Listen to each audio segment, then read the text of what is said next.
So let me just introduce myself. I am Mohammad Tariq and I am going to help you in modern Indian history, right? Now the area which I am going to take is 1880s to 1940s. This area of modern India is known as freedom struggle of India. Start writing, listen carefully. There would be two parts of my lecture. One in the left side, the broader side, which I would go as per the theme, as per the syllabus, as per the question pattern of both main and prelims. But I am sure, as I know, my lecture would also help for your interview. Interview or personality test is not possible to prepare in 1 month. 1 month is brush up. What you already developed a personality, you can brush up. You can just correct at the last minute. Because after the result of main and the gap between your result and your interview would be anything between 15 days to 90 days. Now presume an average 30 days. It may be 15 days, that your call may be in the first league of the student, or some of you may be in the last league. But if I take the average, 30 days. So what you can do maximum in 30 days? How can you change your personality? Personality is developed over a period of time. For instance, what is the pitch of your voice? Can you change it in 1 month? Since I have been in mock interviews and real interviews in university and in some commission, so I know that how it works. In the mock interview, we notice some student is speaking very low. We advise in the feedback, please speak little louder. After 10 days, when she came or he came again in mock, she started shouting. Earlier, nobody was hearing, everybody now is just like this, because she was almost, or he was shouting. But after 5 minutes, she would come back to her original position, because in the first 5 minutes, 6 minutes, you may be conscious. But after 5-6 minutes, you would come naturally what you were since last 23 years. This is what I am saying, that how can you change the pitch of your voice in last 1 month. Similarly, some of you speaks very fast, like a motor on and you are on. Some of you speaks like the late former Prime Minister. You remember this? I didn't mention the names so that I understand you understood his name or not, with all due respect. But he was famous for his pause. That long pause that many journalists would think that sentence is over, but he is still not over. So it is in interview, it is dangerous, because you can't take such a long pause. Similarly, you can't just talk and talk and talk. So interview is a very balanced game. This balance you would learn in the next 10 months. You have to correct yourself. Watch some of the videos of some of the mocks, so that you ask yourself whether I am on right track or not.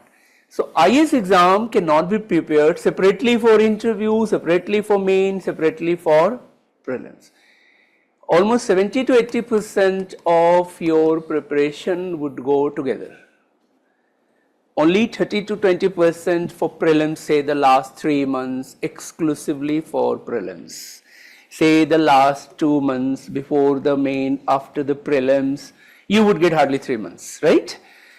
That in 3 months again you cannot prepare for main. I hope you all understand this. Exactly in 1 month you cannot prepare for interview. I always say in my classes and in mock interview that in 1 month you cannot change your personality, you can change your hairstyle, your dress style. Even I noticed some girls while wearing sari in the last few days is struggling because she never wore sari. Some boys I saw that wearing black this jacket as well as suit, not comfortable. Some I saw with necktie, not comfortable. Some didn't even know how to net tie. I did it with many my students. I gave it my own necktie also, including my bosses gave. Some of them did not return. So that of course is a private matter, but the point I'm making is that today onwards, what you have to keep in your mind, you're preparing for civil service exam conducted by UPSC. Okay, so do not take this class or any classes here exclusively for main, exclusively for prelims, exclusively for interview. You have to take it holistically.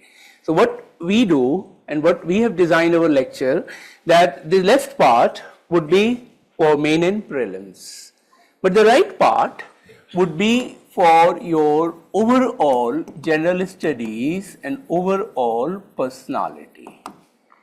When I say overall general studies, I am aware that you are also supposed to prepare geography, economy, polity, IR, right? Science and technology, ethics and morality, etc., etc. Now, all important subjects are interlinked. History, for instance, is linked with geography, with economy, with polity, with IR, with science tech, with ethics. No other paper would be as dynamic, as broad as history. Not because I am from history background, I am saying. This is what you also may be knowing. Like in history, environment history. In history, women and gender studies. In history, the history of science and technology. Because whatever happened in the past is history. Now, historians have done researches on all topics globally, in India also, in good universities and good scholars. Their researches on various events of world, which is important to your life, which is going to impact your day-to-day life. Some of those researches come to you, many do not, because you may not be interested, because it is not in your course. And unfortunately in India, the education system is such that if you are taking PCM, forget bio. If you have taken PCB, forget math. And if you have taken science, you are zero in economics. If you have taken humanities, you are zero in science. If you know all the great universities in US, Europe, Korea, Japan, they are teaching in undergrads what is called credit choice. You remember this? So in the first sem you can take one main, one other minor paper. In minor you can take with physics and music, with painting and history, with engineering, civil engineering and cooking. In any case you have to cook at some time. So they graduate you with overall personality, with certain discipline. We in India, since I was in university, so I know how it developed. It developed because our schools and college did not have teachers, classrooms for separate type of a student. For instance, if they allow all students to sit in history department do not have a room which can encompass 1000 students. You remember in your school, did you have any such room except auditorium? And auditorium is only used for annual function, for some music and some grand shows, right? But if you just Google and you would see in all great universities, they would have mini auditoriums and they would have different types of classrooms. Like in this you can sit 400, but there are certain rooms here in which you can sit only 40 people. So there would be batches of 40, 400 and 1000. Because suppose some very popular subject, 1000 students. We do not have this system in schools and college, and I know that it is not coming in next 10 years also, because government do not spend money on that. State government also do not develop infrastructure. So I know what in the next 10 years also I have to teach the same type of students who are literally zero in history. That is why most students says after reading history and geography, बड़ी बेवफा, रात को पढ़ी सुबह को सफा. You understand? This happened because you never read after 10th. Right?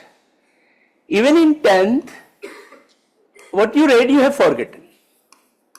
Am I right? So let's start from the beginning. The first thing you should know in UPSC, what is the theme and what is the question pattern which you have to prepare. So I have designed in my own way as given by UPSC, some historians. So first write the theme number 1 is Indian nationalism.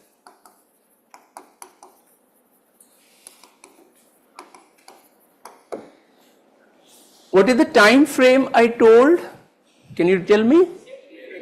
1880s to 1940s. So you have to stick to this time frame. A little early I will go at least for this topic, but not too early. How much early? That you would certainly know. In this, you would learn a brief origin and definition.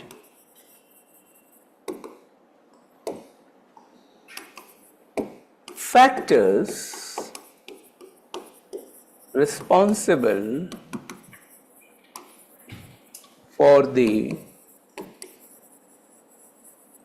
emergence / rise of Indian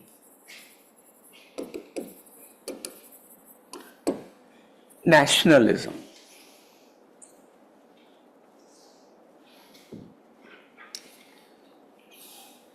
Anjali said, sir, that I was talking about credit choice based system, that it started in Kurukshetra University, but I told by and large. I know in Delhi University also, in my university also it started, but not most of the Indian universities, and not as they are doing. Am I right? And not in practice, you're right. And the reason is the same. They said that we don't have those faculties, right?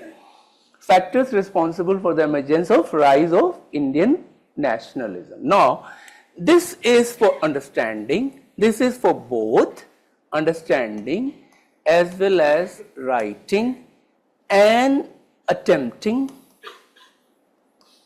MCQs. Writing means 150 words to 250 words. So each time when I will tell a theme, I will also tell that how the questions would be framed for your main exam and objective type. Some objective type I will ask instantly.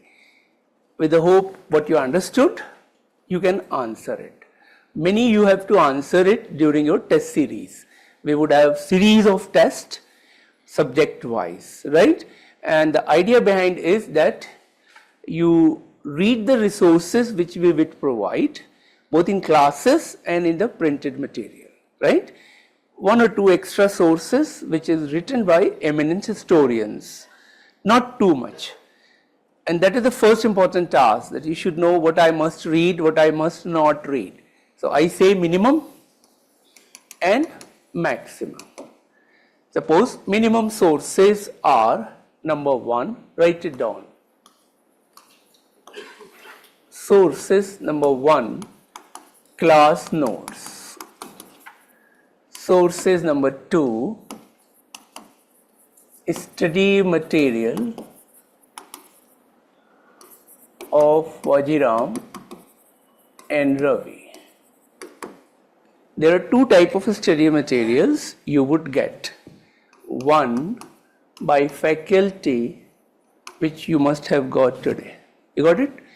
That was written by me, so I own it. If there is any mistake, any error, please bring it to my notice. It could be typo error, it could be some errors in the proofreadings, right? But since many batches had already passed and they are already in service, so I know that as far as the basic mistakes have now been replaced. Now, what could be differences is in some facts which I will tell you later on. Second, printed material in yellow color, you know what is we call yellow books. Now, this is written by a team very carefully from various sources, so that in one book you get a gist of 10 books. So, you don't have to read those 10 books. This is the advantage of professional coaching institutions, that they have developed their own study material, in-house study material, and they keep researching and they keep correcting and upgrading according to the pattern, according to the new researches and according to the guidelines given by the respective faculty. You got it, two sources from Vajiram? Ideally, these are more than enough. I would say 80% job is done. But since it is UPSC, one of the nickname is Unpredictable Public Shock Commission. So, some people made it. So, there would be unpredictability, and this word unpredictability is confirmed by none other than one former chairman of UPSC, Mr. P.C. Hota, when I interacted with him in a lunch in after mock, and I presented him some question of history of ancient and some modern, because I knew that it is not so easy, especially in objective type. That why you ask such question that even a person who is an author of history is struggling. Are you getting? He smiled and he said, look, exam means surprises. This is the first line. Second line, he said, if we give you a questions which is simple, ordinary, or as asked in university and schools, a student would score 100 out of 100. Then whom would we select? It's like this, in Shri Ram College of Commerce, a very famous college in Delhi University for commerce and economics. You know that? Few years back, before pandemic, the cutoff mark for admission in BCom was 100. Many scholars criticize the system of education in India. That means a boy or a girl who got 99 is rejected. So he must be wondering, 99 wala reject ho gaya, and what he would be feeling कि मैं एक poor student हूँ because somebody got 100. Are you getting now? आज भी आप उनका check करना record. अब तो CUET आ गया है, that is good in my opinion, right? Is that because in 10th board also, I was checking yesterday UP board का exam का result आया. Parents are very happy. My son got 97, 98. फिर मैं सोचता हूँ UPSC में आओ और 50% लाओ because 54% तो टॉपर का था. You know that. यहाँ prelims में ही 50% लाना is almost like climbing Mount Everest. You're getting not. So what I'm saying, there must be something terribly wrong between our school system and our real life competition. UPSC is real life competition. It's competition not between teachers and you. It's between you and you. I hope you're getting now. Whereas in board and in college, the competition was between teacher and you, that if you satisfy the teacher, you get the good number. So you get 100, 95, 96, etc. Am I right? And I know many teachers are very कंजूस in giving marks. कुछ भी लिख लो वो 60% नहीं देगा. Especially in departments like English department. वो कहेगा तुम शेक्सपियर हो ही नहीं सकते. कितना भी अच्छा लिख लो हैमलेट पे, they would not give you good mark. In history department, 55% means he is a genius. इतना तो बिपिन चंद्रा को भी नहीं आया था. You're getting or not? So how can you get 60%? That is their mindset. You're getting not. So what I'm saying that you please be careful about selection of your material. The third, that is very crucial. And I hope after that, please don't ask, okay, what should I read? One standard textbook. Understand what I have written. I will explain carefully. I hope online people are writing and listening carefully. And can you please just read this and reply this one? Yes, sir. Okay, thank you. One standard textbook. You know, standard textbooks means somebody who wrote for undergraduate student in India, right? Say BA honors, BA pass course program. With that purpose, for university, a historian who wrote a book. In history of every subject, researches are done on a particular topic. Just like in medical science, an eye specialist would only talk about eyes, an ortho would only talk about bones, a cardio only about heart. Similarly, in history, in ancient history, somebody who is expert in Mauryan Empire, they would only talk and write about Mauryans, like Romila Thapar. But she was also very good in other parts of ancient, so she wrote many books and articles on Guptas also, Indus Valleys also, but she never wrote on Akbar or Mahatma Gandhi. Why so? Because her expertise was in ancient. Similarly, Irfan Habib was very good in economic history of medieval period, but he was good in all medieval. Bipin Chandra is very good on modern, but specialized in freedom struggle. So this time we are living in a specialist era. If you go to any good hospital, you would find there are different departments of different parts of your body, from head to toes, am I right? And if you are a good patient, I hope you don't become, but if you are alert patient or relatives, you would first want who is an expert, best available in that field, in that city or in that hospital, am I right? I was told by one of my doctor friend that in India we have ortho specialist or cardio or neuro, etc. But in US, within ortho they have many sub branches, that somebody is looking a hand from here to here, but for wrist there is another ortho, and the wrist ortho would not check your foot ortho. हमने कहा हमारे India में तो यार 206 हड्डी वो देख लेता है जितनी हड्डियां हैं. He thinks he is expert. Am I right or wrong? Have you ever heard कि साहब सिर्फ wrist का अलग से ortho होगा और सिर्फ knee का अलग होगा? Am I right? Now this is because they are in super specialized era. We have just entered into a specialized era. IAS exam must be studied by a specialist. Luckily in Wajiram, we have all specialists of each subject. You understand this? Who had worked over a particular period of time. So, in modern history, who is the best who can help as far as book of freedom struggle is concerned? There is only one name, and that name is Bipin Chandra. Though there are many great names for academicians, for honors, for PG students, right? Like Sumit Sarkar, like Ranjit Guha, like Ramchandra Guha, like S. Gopal, like Tara Chand. We have read it and we took advantage from that reading and helping you. You don't have to read it. Sumit Sarkar and Ranjit Guha and B.L. Grover. If you read too much history books, you may become historian, but not an IAS officer. You are here for IAS, IPS, IFS, etc. So he wrote many books.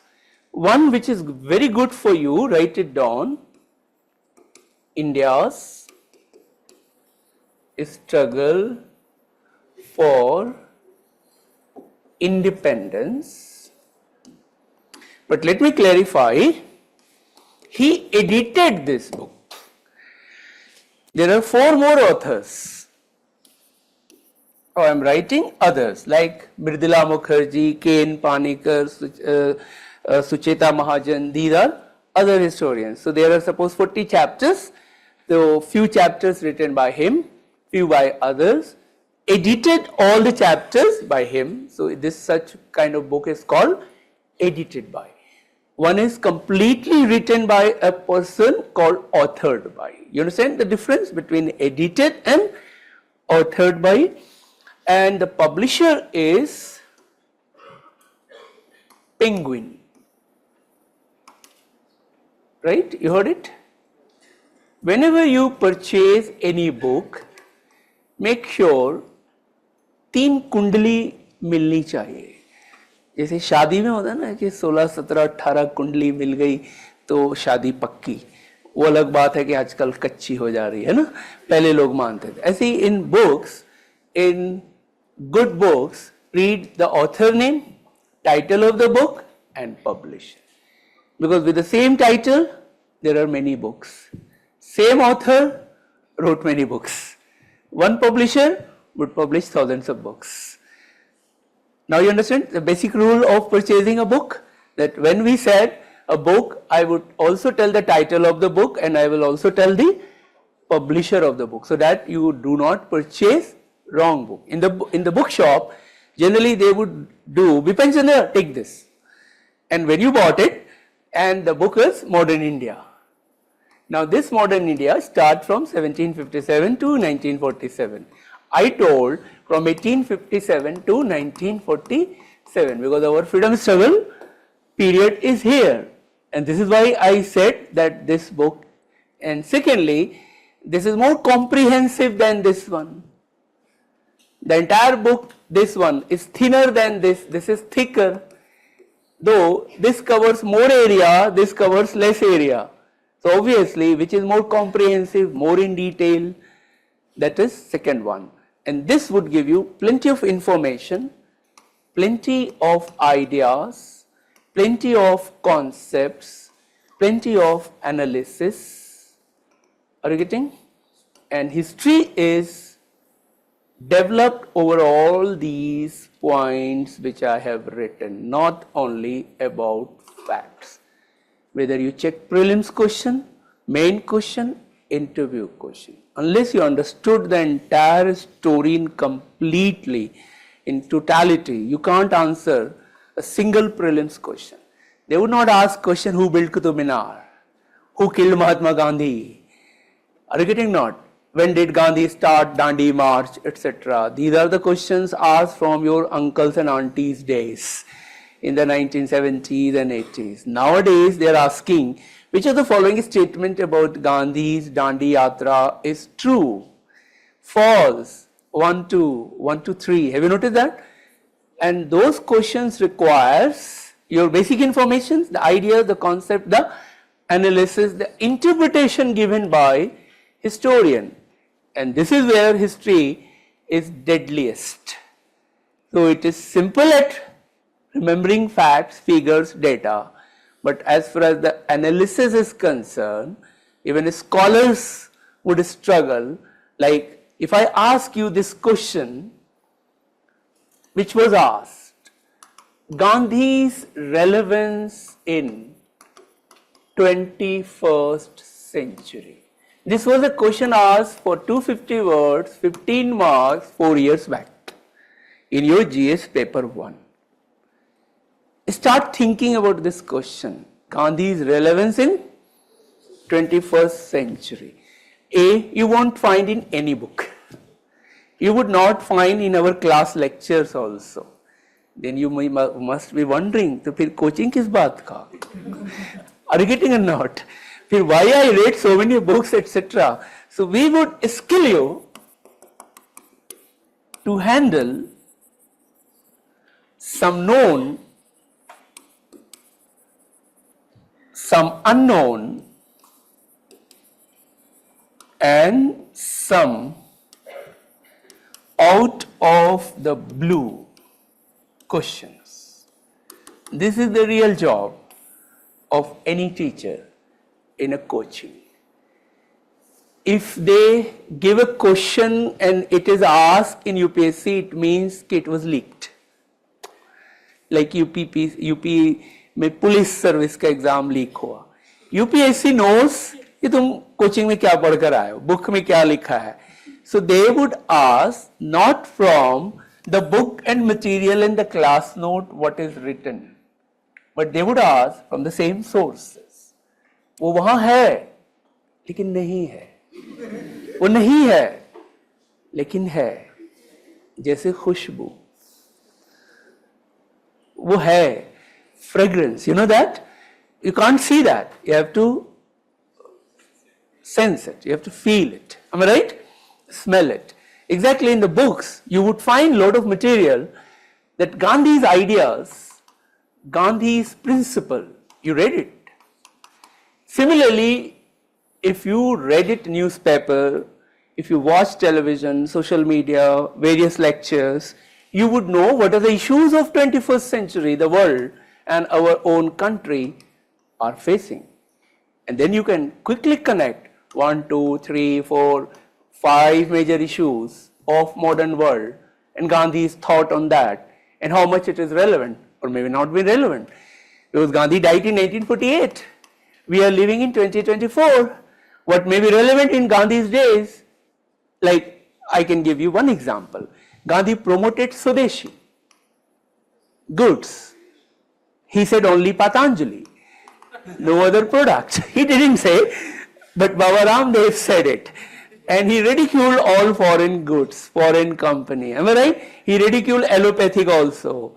And Supreme Court is now grilling him that how can you ridicule allopathic? I read Gandhi was ill in 1921-22 when he was in jail. He fallen sick with jaundice and he got Vad. The first thing which Indians do it, Vad ko bulao. Vad failed. Then he called Hakim Sahab. Hakim Sahab also failed. Then he called an English doctor. An English doctor cured him. And then Gandhi read English medicine. Jail है, फुर्सत में बहुत लोग पढ़ते हैं. अब right, पहले जो लोग जेल में जाते थे वो पढ़ते लिखते थे. आजकल जो पढ़ते लिखते हैं वो जेल जाते हैं. समझ आया नहीं? This is sarcasm. Don't take it otherwise. So I will use many sarcasm in my classes just for fun and just for some intellect output. No other personal reason, right? So Gandhi read about allopathic. And he was surprised to see the scientific researches they have done it. And then he wrote series of articles in which he criticized the traditional medicine which do not do on R&D. And without R&D, you cannot progress. So maybe Hakimi and Vaid and homeopathic researched 300 years back, but they're not researching the way allopathic is doing.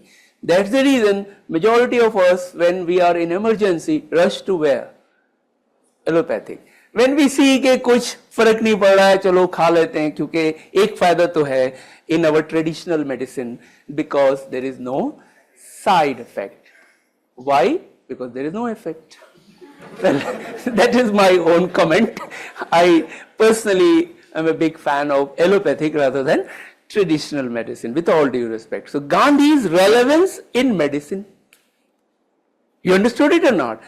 But Gandhi said, boycott English goods, right? And he boycotted in non-cooperation, Swadeshi, quit India. Today, can you say boycott English goods? And then having Nestle chocolate. Nestle comes from England. Then you are using Alan Solly shirts that comes from England. Am I right or wrong? And so many other products. And forget only consumer item. What about defense item? You got Rafale from France, all the MiG series from Russia. Am I right? And many such machines which you are using are coming from Germany. All your software are coming from US. Your 70% medical equipments or raw materials coming from China. And all your medicine is patented in US and Europe, including insulin. Your patient would die. Am I right or wrong? Kejriwal is asking insulin in jail. Am I right? So if you apply Gandhi's thought of 1920s, boycott British goods, foreign goods, can it be applicable in 21st century? And don't forget, we are party of WTO. We are signatory of WTO. So in WTO you cannot ban also. Then how can your TCS and your Wipro and your Reliance and your other Indian goods can be exported on what legal and moral ground? So that means what Gandhi was talking was relevant in his period. What we are adopting in a different world. So remember one beautiful lesson from history, which I said I will keep telling in right side. So you have to make a corner in your note in my classes, and that beautiful term is Zama and Makan. These are two Persian terms which means time and space. It is these two things which decides decisions. We all have to take thousands of decisions in our life. You took a decision to take coaching from Wajiram. You took a decision to prepare for IAS. Maybe you are an engineer. Maybe you are a doctor.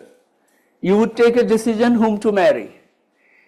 You would take a decision where to build your houses. Similarly, the leadership of the country, the Prime Minister, the Chief Ministers, the Presidents, they have to take decisions. Bigger the post, bigger the decision, bigger the impact. Every DM has to take hundreds of decisions. Every SP has to take decision. Do you have this quality of decision making or not? That is going to be tested. And through the questions of Ashoka, he took a decision for Kalinga war. Gandhi took a decision of boycotting British goods. You have to judge with the lens of two words. Which two? Zama and Makan. What we do mistake, we judge them through our lens. You get my point or not? If you are in 2024 and you are judging Gandhi, who was in 1930s taking a decision, obviously you would always see from your lens, so you would be at a wrong conclusion. So the greatest job a historian do is that they forget their own time, which is the most difficult exercise. You have to literally erase your memory from 1947 to 2024 and bring yourself to Gandhian era, and then think, bringing yourself at that situation, what you could have done had you been there. This is exactly UPSC asked in paper 4, ethics and morality. You were a principal, you were a CEO. Have you noticed this question? You were a DM, you were a CM, what you would have done. Even interview, 20-30% part of interview would go like that, what you would do in that particular situation, because all army officers and civil servants have to take decision. So history would make you much wiser that why some people from Abraham Lincoln to Mahatma Gandhi to Mao Zedong to Lenin to Jawaharlal Nehru to Buddha to Nanak to Akbar took a decision which impacted millions of lives. Your decision is also going to impact millions of lives if posted in UP. Are you getting or not? If posted in Sikkim, thousands of lives. Please don't mind. This is what reality, because same IAS officer in Sikkim had to deal with few thousand people in a district. In UP, किसी भी district में जाओगे 15-20 लाख से तो कम मुझे नहीं लगता किसी district में UP की population होगी. Am I right? So your one wrong decision can impact 20 lakh people instantly. They may come on the street. And this is exactly how it happens, that one wrong decision of SP of what is called encounter and can backfire, and sometimes he has to be transferred and the state chief minister is embarrassed because of the act of a bureaucrat. So UPSC is going to check this quality, how to take decision, keep these two things in your mind. So Gandhi's relevance in 21st century. You understood how the question should be applied.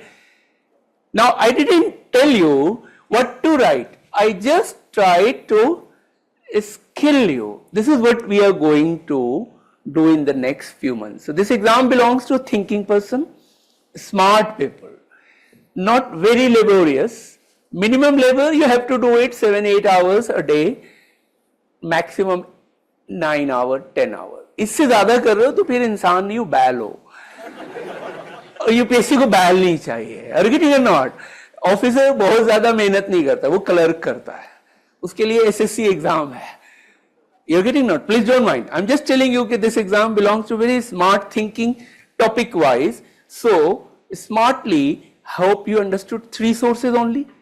Now please don't read any other sources till you read all 3 to 4 times, till you have appeared all the test series, till you have practiced enough so that you can write fluently in 150, 250 words. After that you don't need anything to do. Now I gave you 2 things so far, first theme and the sources. Now write my second theme. Second theme would be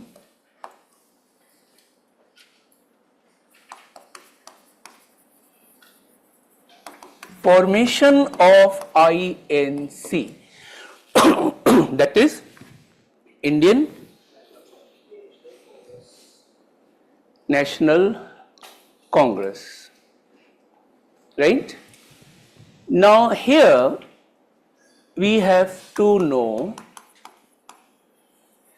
different theories, okay? There are 2 major theories. One,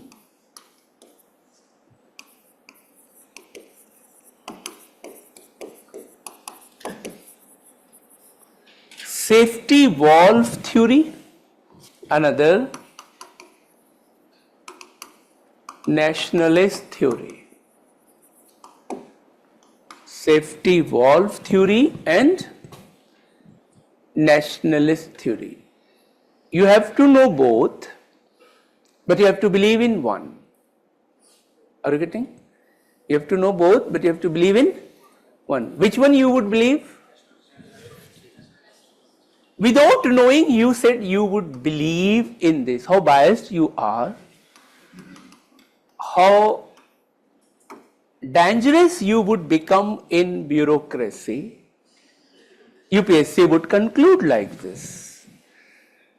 So first you have to know them what said, then you have to know what they said based on 2 principles, A, truth, and B, logic.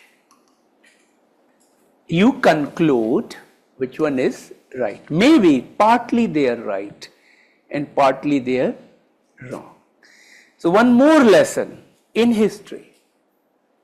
And as I told, I will keep giving you various lessons, and that is very important lesson. This is lesson number 1. Lesson number 2 is, write somewhere, that be objective, not subjective.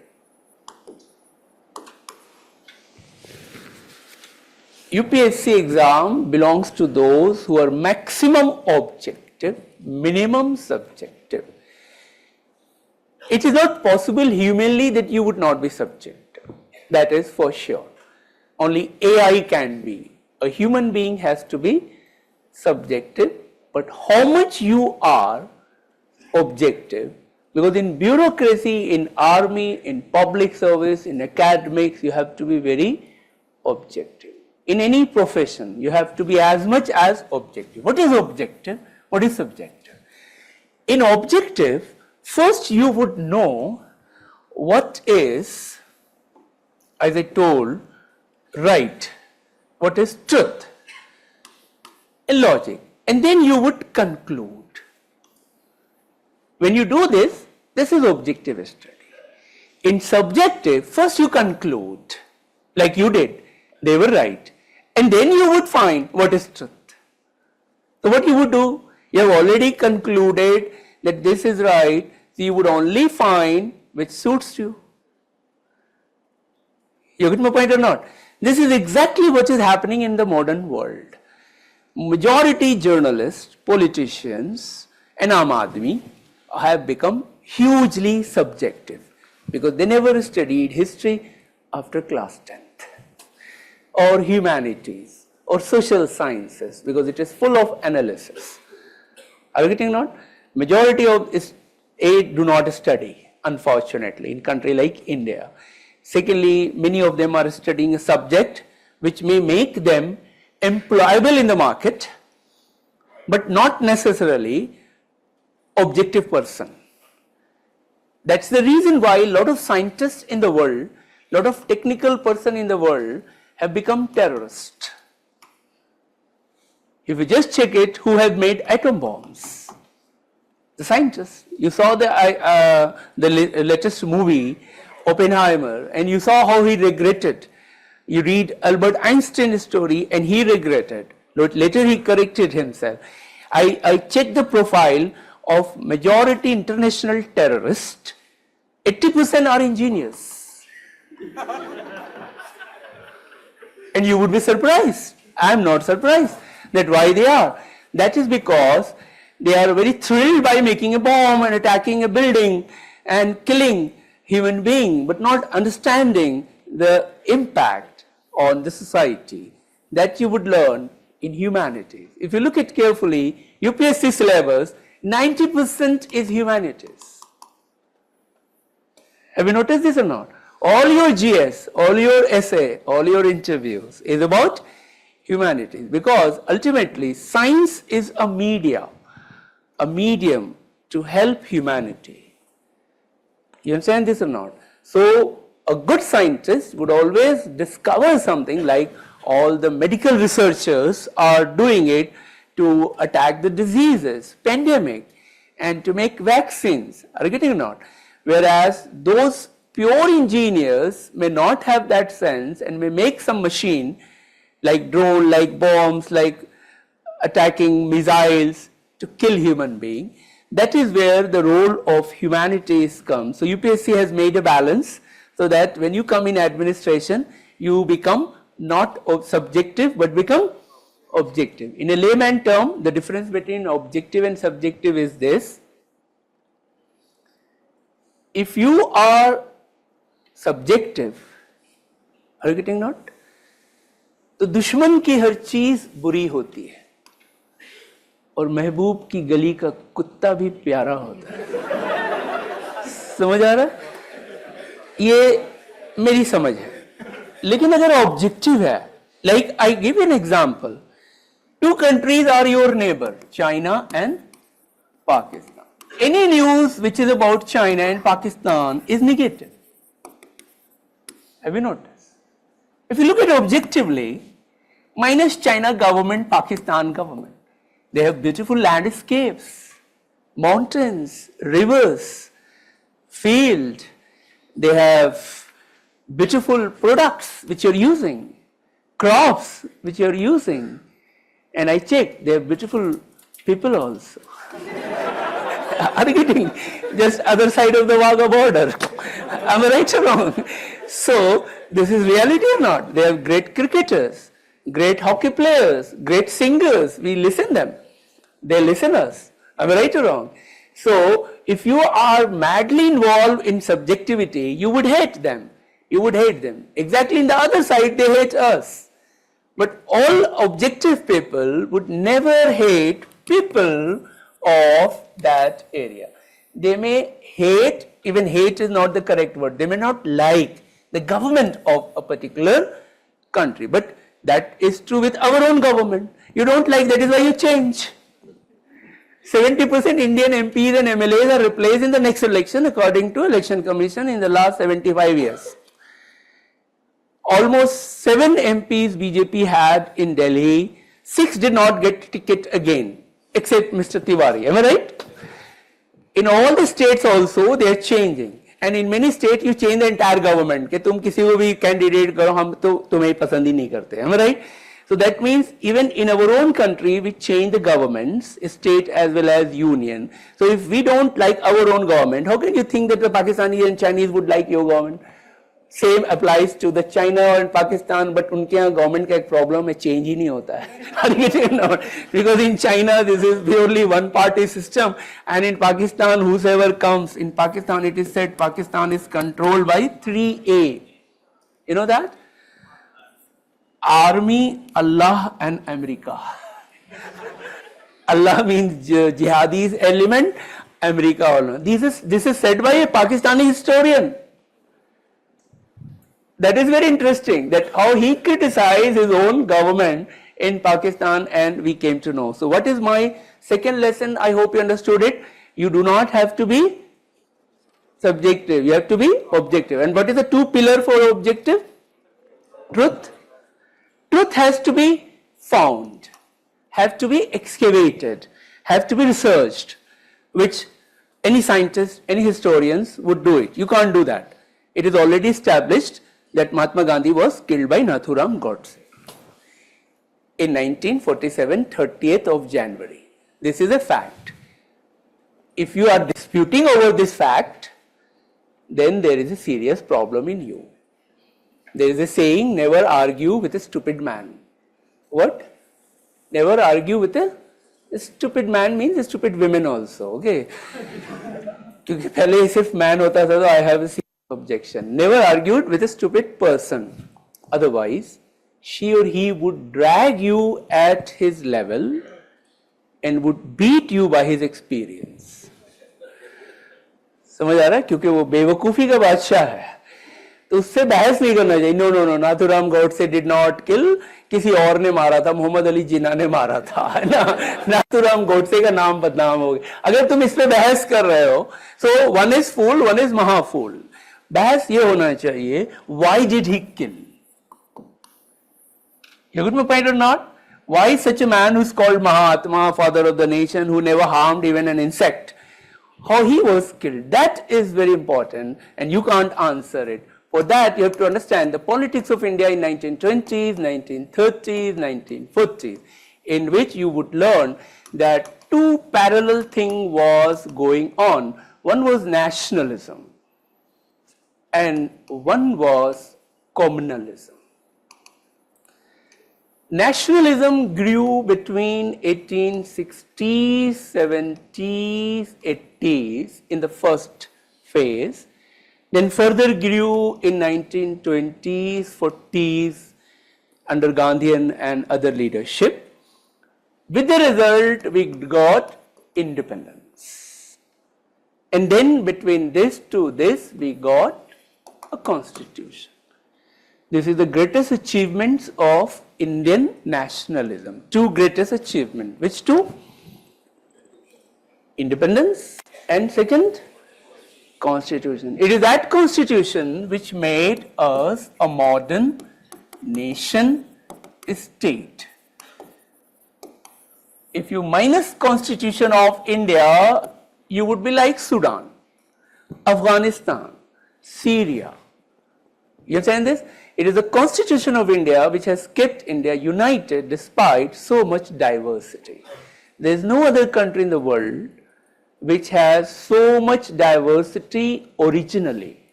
Isn't originally? Indigenously developed diversity, language, culture, food, dress, religion, faith within faith. In US, they have diversity, but this is all imported diversities. The Chinese went there. The Americans are not pure Americans. They are mostly Europeans or Asians or Africans. Am I right? Whereas Indians are purely Indians. वो Stone Age से Indian ही है. अब Stone Age से पहले चले जाओगे तो then of course they all came from Africa. That is true in the prehistory age. But as far as historical age, we all are Indians. Whether North Indian or South Indian, you are from Aryan race or Dravidian stock or a mixed stocks, you are all basically Indians. So that indigenously diverse Indians are one because of constitution, which start with this word, we the people of India. It's not we the people of Punjab, we the people of Gujarat, am I right? We the people of India. So very beautifully written the preamble of India. That preamble was written during this period, 47 to 50. I hope you understood this. Now, communalism also developed during the same period, resulted into partition, 1947. And communalism is still going on in certain minds and hearts and places in India. Since it is in society, so it is also reflected in polity, also reflected in bureaucracy, also reflected in media and social media. It's not like they are communal. It is because a section of society is communal, so it would be reflected in all. I hope you're getting notes. So it all starts from the mind. If the mind is secular, then everything is secular.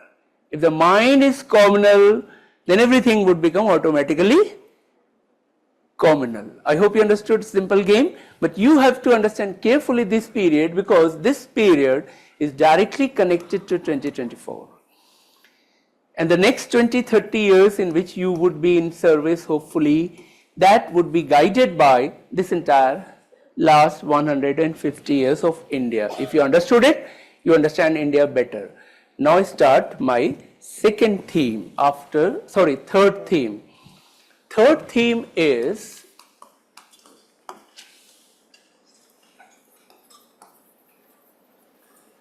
Swadeshi movement. You heard it? 1905, in which you have to know causes,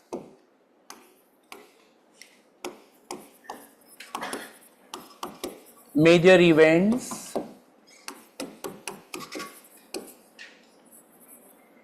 nature of the movement,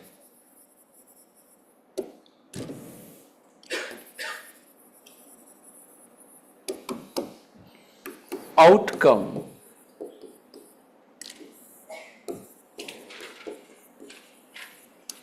result, significance of the movement.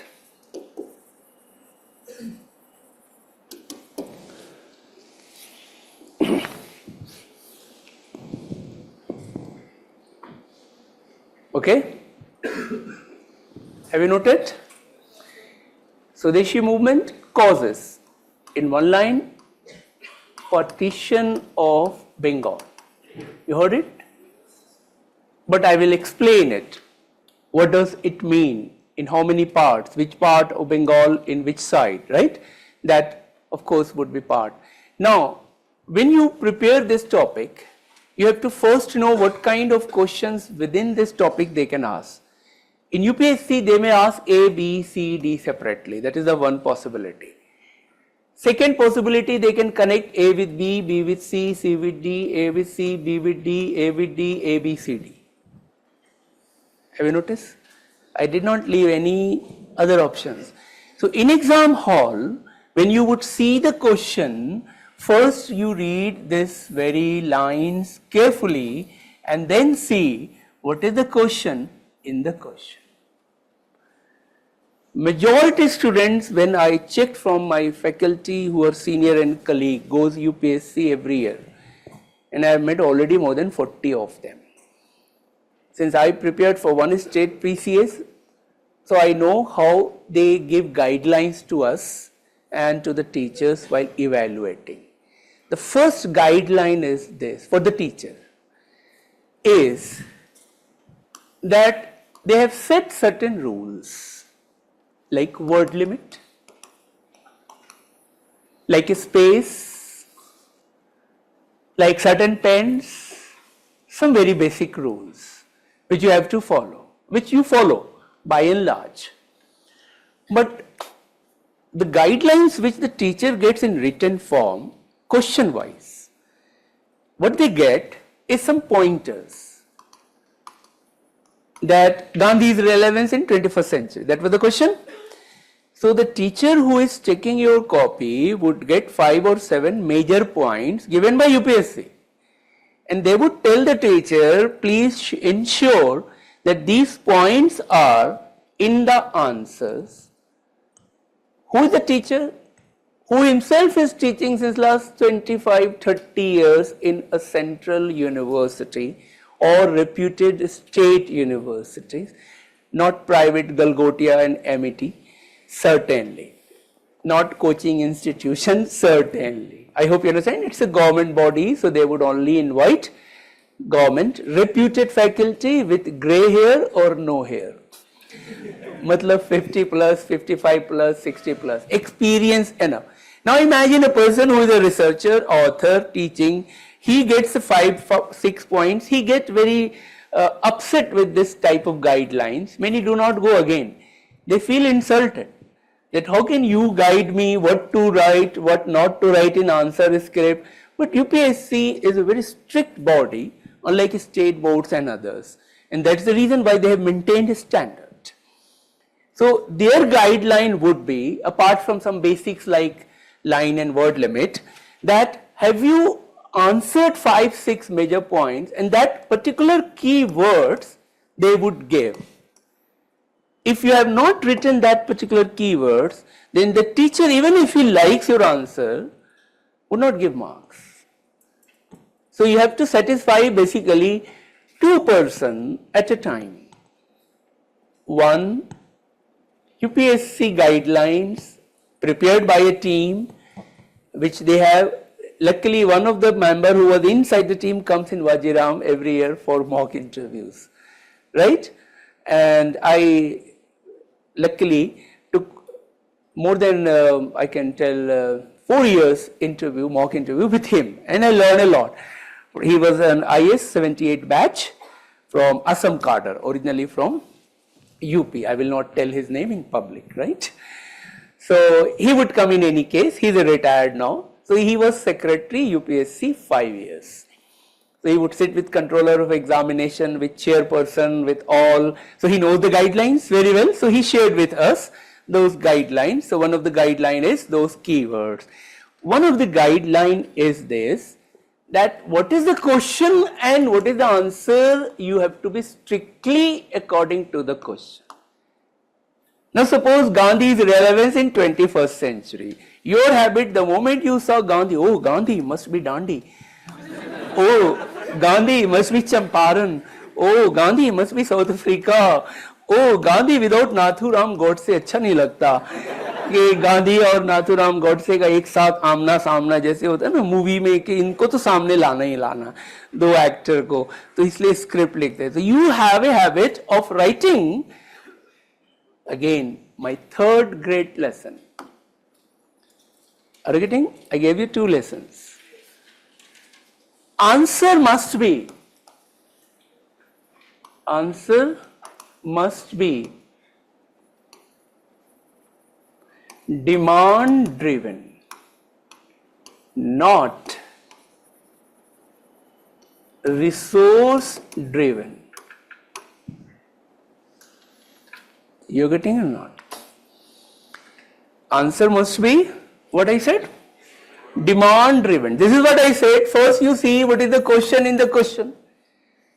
If the question was Gandhi's relevance in 21st century, you don't have to write Dandi. Generally what we do, whatever we know, we write it. Exam is, whatever they ask, you have to write it. And this becomes more problematic when you know too much about a topic. You are getting my point or not? So your habit is, you want to impress the teacher. Sir, मैं ये भी जानती हूँ, आपने पूछा भले ना हो, but I know it. Please do take care. So that is very dangerous in this exam. In interview, it would be very backfire. Whatever is asked, please stick to that one. So my example of this is like this. There are 2 types of matches I watched. Have you watched boxing?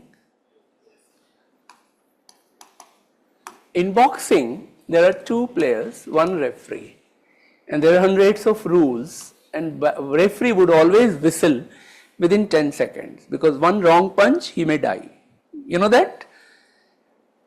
So rules and boundaries are set by the federations of boxers in the world, and all the boxers had to follow in Olympic, Asian game, Commonwealth game, etc. UPSC exam is like boxing. You wrote 10th and 12th and graduation exam, which in my opinion was like this, WWE. देखा है कभी ये match? इसमें क्या होता है, 2 player होता है, एक रेफरी होता है, after 10 minute he is flat, घायल हो जाता है. फिर ये दोनों स्टेज से नीचे पब्लिक में आते हैं. Then they go to the street and start beating, and we are wondering, is there any rule, any boundary? And I watched some female version of WWE. वो और भी pathetic था that her hair was pulled, are you getting it or not? Long hair, and she was punching the other women. So you wrote in your college whatever you knew, WWE type, and you got very good marks. In UPSC, it is very dangerous. You understood this beautiful lesson? This I learned it from very senior experts in UPSC, both who are IAS as well as professors.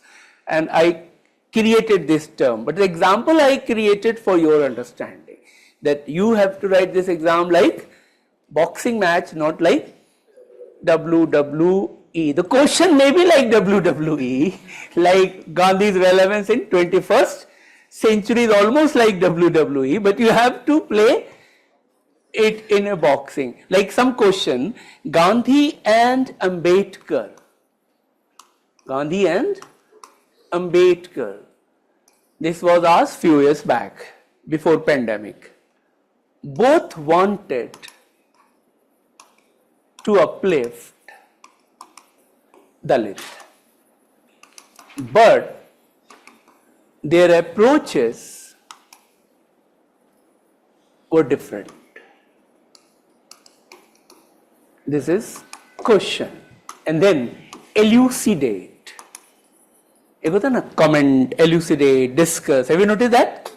So you have to literally open up in elucidate this statement. You have no other option except to agree with this. Here they don't say do you agree or you don't agree. It is already agreed because it is a fact. You can't change it.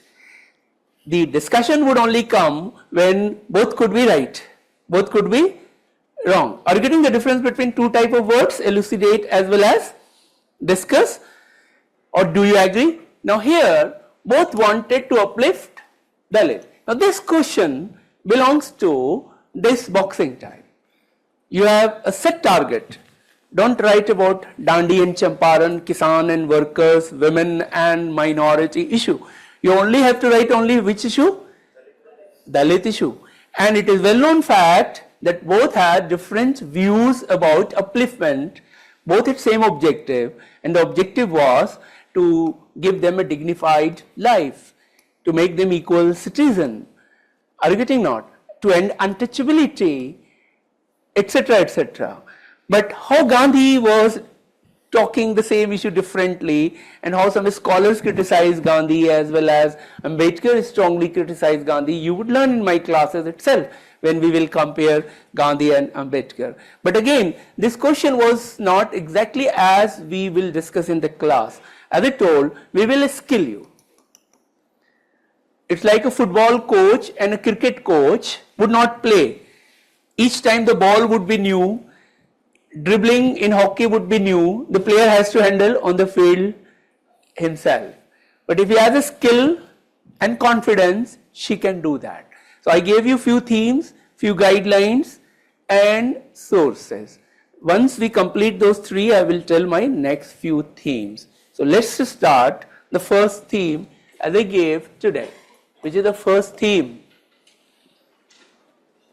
Indian nationalism, a brief origin and definition. So write it down about this, A, and write 1, then 2, then 3. This would become organized. First I will dictate, then I will explain also. Nationalism, write it down, A1. Nationalism is a modern political ideology based on nationalism is a modern political ideology based on love for a nation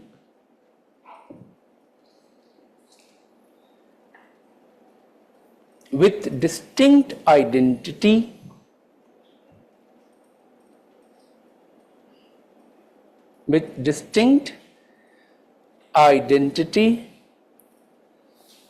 which had emerged firstly in Europe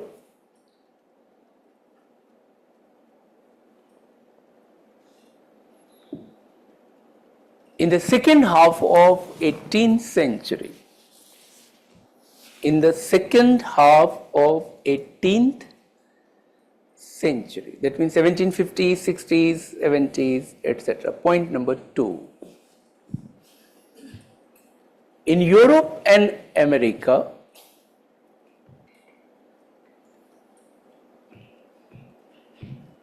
nationalism was based on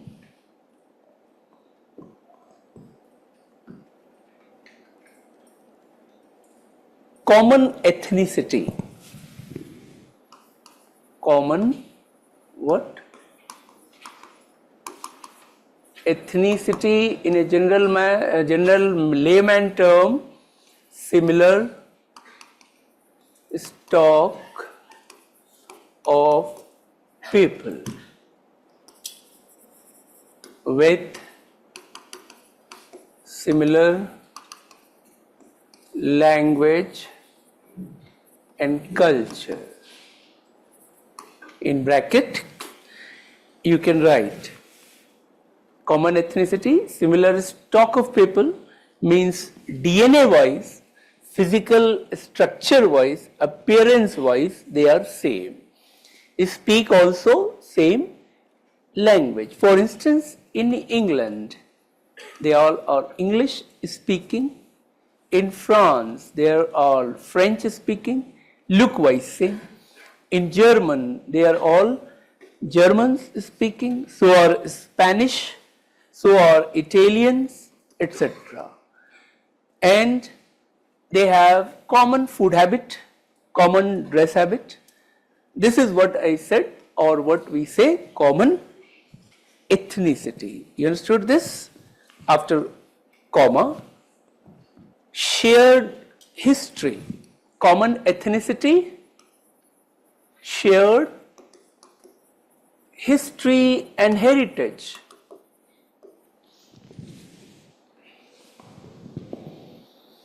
I will explain also once I complete. Shared history and heritage, shared values.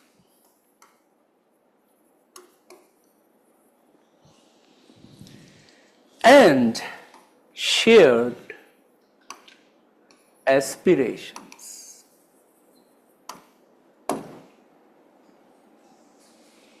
So what are commonalities for a nation to be built up or to stand up or to remain as a nation state? One is ethnicity, in which common stock, same physiological, common language, culture. Second, I said shared history, heritage.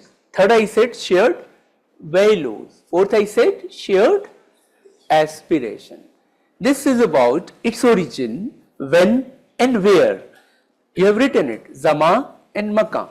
Late 18th century, Europe and America. Now come to India. So A part is over. You understood this? That is just for brief origin and a brief definition. Now come to our own, because the question would come from here, not from here.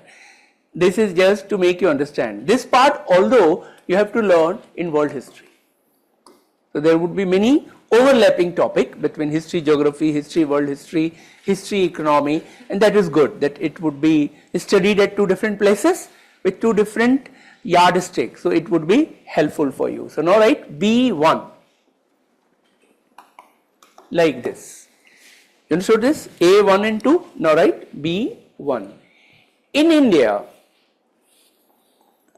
nationalism emerged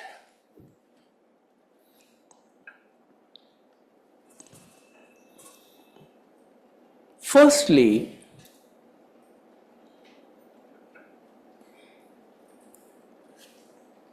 in the region of Bombay, Bengal and Madras. You had three presidency towns East India Company had established: Bombay, Madras and Calcutta. Among middle educated class, among, write it down, middle educated class during. So I gave you answer of two things, where, then among whom. First, you got the answer? Where? Tell me. Bombay, Bengal, Madras. And among whom? First, middle educated class. Now the third I am giving you, but before that I want to ask, and I would do it regularly so that you remain alert, you understand it properly. You would give some lot of wrong answers, don't worry. Once you give correct answer, and this would last very long in your memory. That is the objective. When, that is what you have to know. So when I said during, I am giving you two options and you have to tell me which one is correct. Ready? 1. 1857 revolt, and 2. 1885 when INC was formed. Which one you think is the correct answer as far as the birth of Indian nationalism was concerned? 1885 is the wrong answer. 1857 is a wrong answer. This question was not a test of your knowledge. This question was a test of your IQ. This exam is full of IQs. Many questions you may not know the answer. If you apply your IQ, you can answer. So one more lesson, a very important lesson both for life as well as for exam. And I have learned a lot of lessons for myself as well as for my students, which can be like game changers of your career. Never rush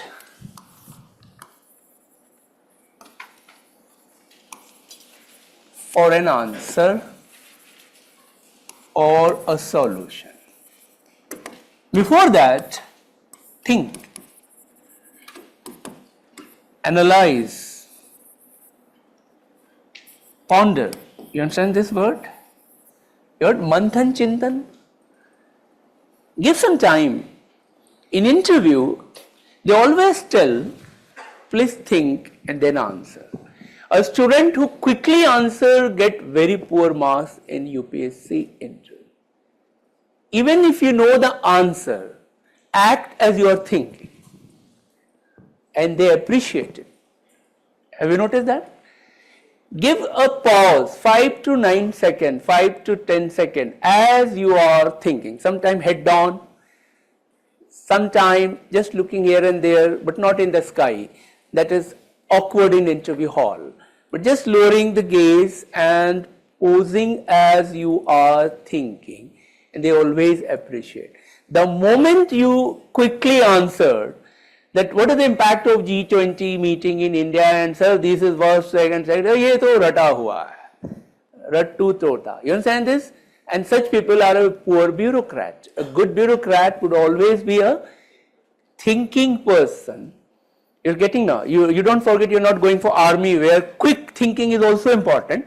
So quick thinking in pilot aptitude is very important, because your microsecond can take life of many passengers. But in bureaucracy, the secretary, the DM, the SP would have plenty of time to think, except in emergency situation.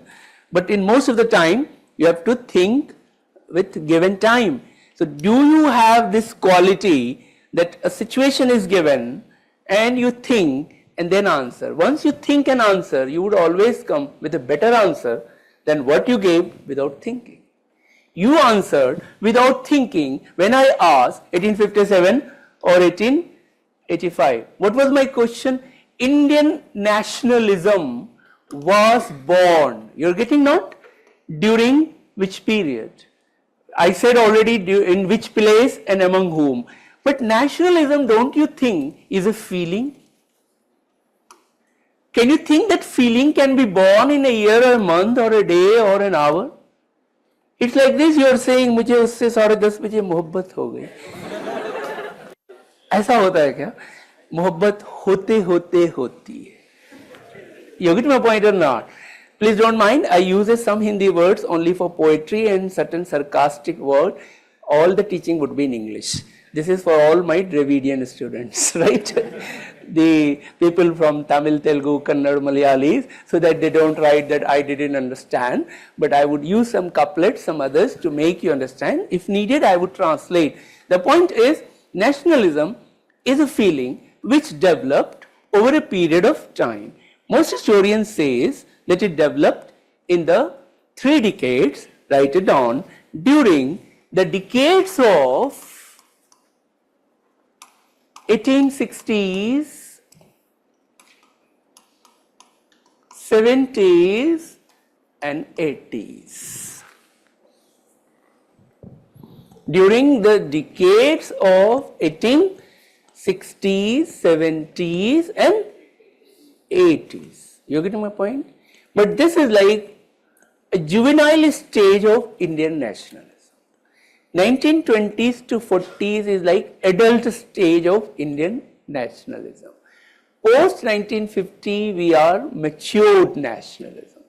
So today we don't talk about secession from one place to another place. Most Indians, according to Ramchandra Goa in 2016-17, that more than 2/3 Indians have accepted the idea of India, which is written in constitution. Whether you are Nagas or Kashmiri, Punjabis or Tamil, Marathi or Gujarati, Biharis or UP wala, you accept it as India, your motherland, fatherland, Karam Bhumi, Janam Bhumi, whatever. Am I right? You don't ask कि साहब मुझे अलग कर दो. In fact, the fact that you are ready for army service, civil service, judicial service, professional service in IT company, you may be from X state and ready to work in Y state and ready to marry in Z state. I'm right or wrong? If you look at how many people in India are living in Delhi, Gurgaon, Bengaluru, Chennai, Bombay, who are not from that particular place, Delhi का तो CM भी Delhi का नहीं है, LG भी नहीं है. All the SPs and DSPs and others are coming from across the country. Am I right? So is most of the country. If you go to Bengaluru, there would be places where you would hardly find Kannada people. You just walk in the Brigade Road in Bengaluru. I taught in Bengaluru more than 10 years. Every weekend I would go, Saturdays and Sunday, and all my students would be IT graduates. They are working in 3 big companies, that is TCS, Wipro and Infosys. One earlier there was Satyam also, but Satyam did some scam and then it became flop. So those students, the first class I remember 2010. My first hour was pure English, not a single Hindi Urdu word. But I could not live without poetry. Suddenly, one Ghalib poetry I recited without remembering I am in Bengaluru. I thought I am in Rajendra Nagar. Then the moment I chanted, one student said, "Wah sir, wah." I said, "You understood?" Another said, "Yes, I understood." Then I asked, "How many of you understood?" More than 70% understood. Then I asked, "From where are you from?" He said, "From Jaipur." He said, "From Lucknow." He said, "From Agartala." मैंने कहा कन्नड़ भी कोई है? Inside Bengaluru class, imagine more than 70% are not from Karnataka. That's the beauty of India.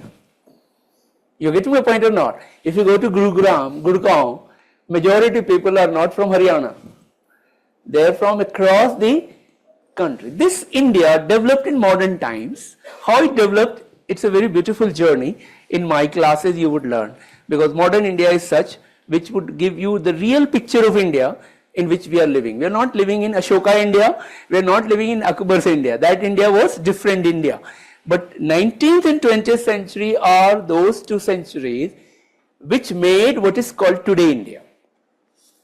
India in medieval time, ancient time, had a different color, different type.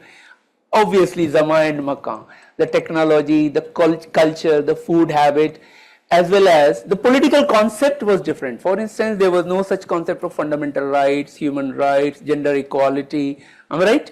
In ancient time and medieval time. So I told you about the first few lines that in India, among whom, in which place and in which period. Now Indian nationalism is like this, if you can understand my graph. that suppose we are in 1860s to 70s, we are in 1890s to 1910s, we are in 1920s to 1930s, we are 1930s to 40s. Indian nationalism is not like this. You understood this? That is why in 1903, Tilak had famously said, you can write again somewhere in the right side, India is a nation in making.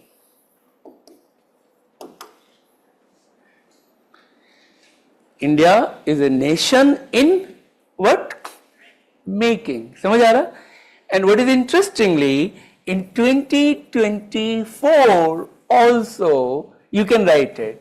It's still making because many unfinished work has to be attended. It's not like all Indians have accepted this idea of India. At least 20% in my opinion are still called separatist. You're getting not? Some may be northeast, some may be northwest, some may be in deep south. These are three places where historically speaking there are certain tendency of separation demand, separation from India. And this you have to learn in part of internal security. Within central India also there is a group called Naxals, you know this? And many of them are attacking state India, idea of India. So put together I said 20%, Ramchandra Guha said at 10 years back 33%. So I took it from various historians' clue and must have improved now. So I am little more optimist that not more than 20%. But this you should not take it as a Bible figure. This is rough figure that at least 80% Indians I believe have accepted the idea of India and they are no longer asking or thinking of secession as it was case in Punjab in 1980s, Kashmir in 1990s, Tamil Nadu in 1970s, Nagaland in 1950s and 60s, Mizos in 1950s to 70s. You would learn in post-independent history that how many such terrorist and separatist organizations were active, is still active in some of them. Some are active in Canada also. समझ आया नहीं है? ये सब ऐसे नहीं कि खत्म हो गया है कि कुछ इंग्लैंड में भी है, कुछ कनाडा में भी है, तो वो एक ख्याल है, दिल को खुश रखने को गालिब ये ख्याल अच्छा है. You are getting or not? So as I told that many of them may think that they can get a separate state of Kashmiristan, Khalistan or some other Tan, but India has now become stronger much as it was not strong in 1947 itself. That's why we got partition. It was not strong enough, that is why we got such a separatist movements, but India over a period of time has become much more stronger as a nation state. So that journey, what made India as a nation, what kept it as a nation, why India did not break like USSR broke in 15 pieces in 1991. You know that? Pakistan broke in 2 pieces in 1971. Afghanistan never stood. In my history classes, since 1839 till 2024 are struggling as a nation. Lot of African countries are struggling as a nation, but some countries like most Western European countries, America has 50 states, 3 districts, since 1776 independence and 1781 constitution, they are united. The only time when there was a big trouble was 1861-64 civil war, but that was between blacks and whites, that was more racial type of within internal rather than for separate state. So how America remained very united is a great example for India to learn, and that's why when Indian constitution was made, our makers of constitutions took example from which countries, just see a glance. England, America, Ireland, Canada, Australia. Have you noticed?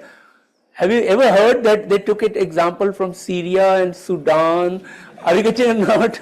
और Somalia और Ethiopia जब example लेना अच्छे country का लेंगे developed का जहां से कुछ फायदा हो. सो American constitution gave us bill of rights, fundamental right, separation of power, you know that judiciary, executive, etc. British Parliament, directive principle from Ireland. These are very developed, established, modern constitution, and we refined and what is called customized according to Indian condition, that many things may be suitable to Americans but not to us, suitable to English not to us. So our constitution makers were luckily men and women of two great qualities.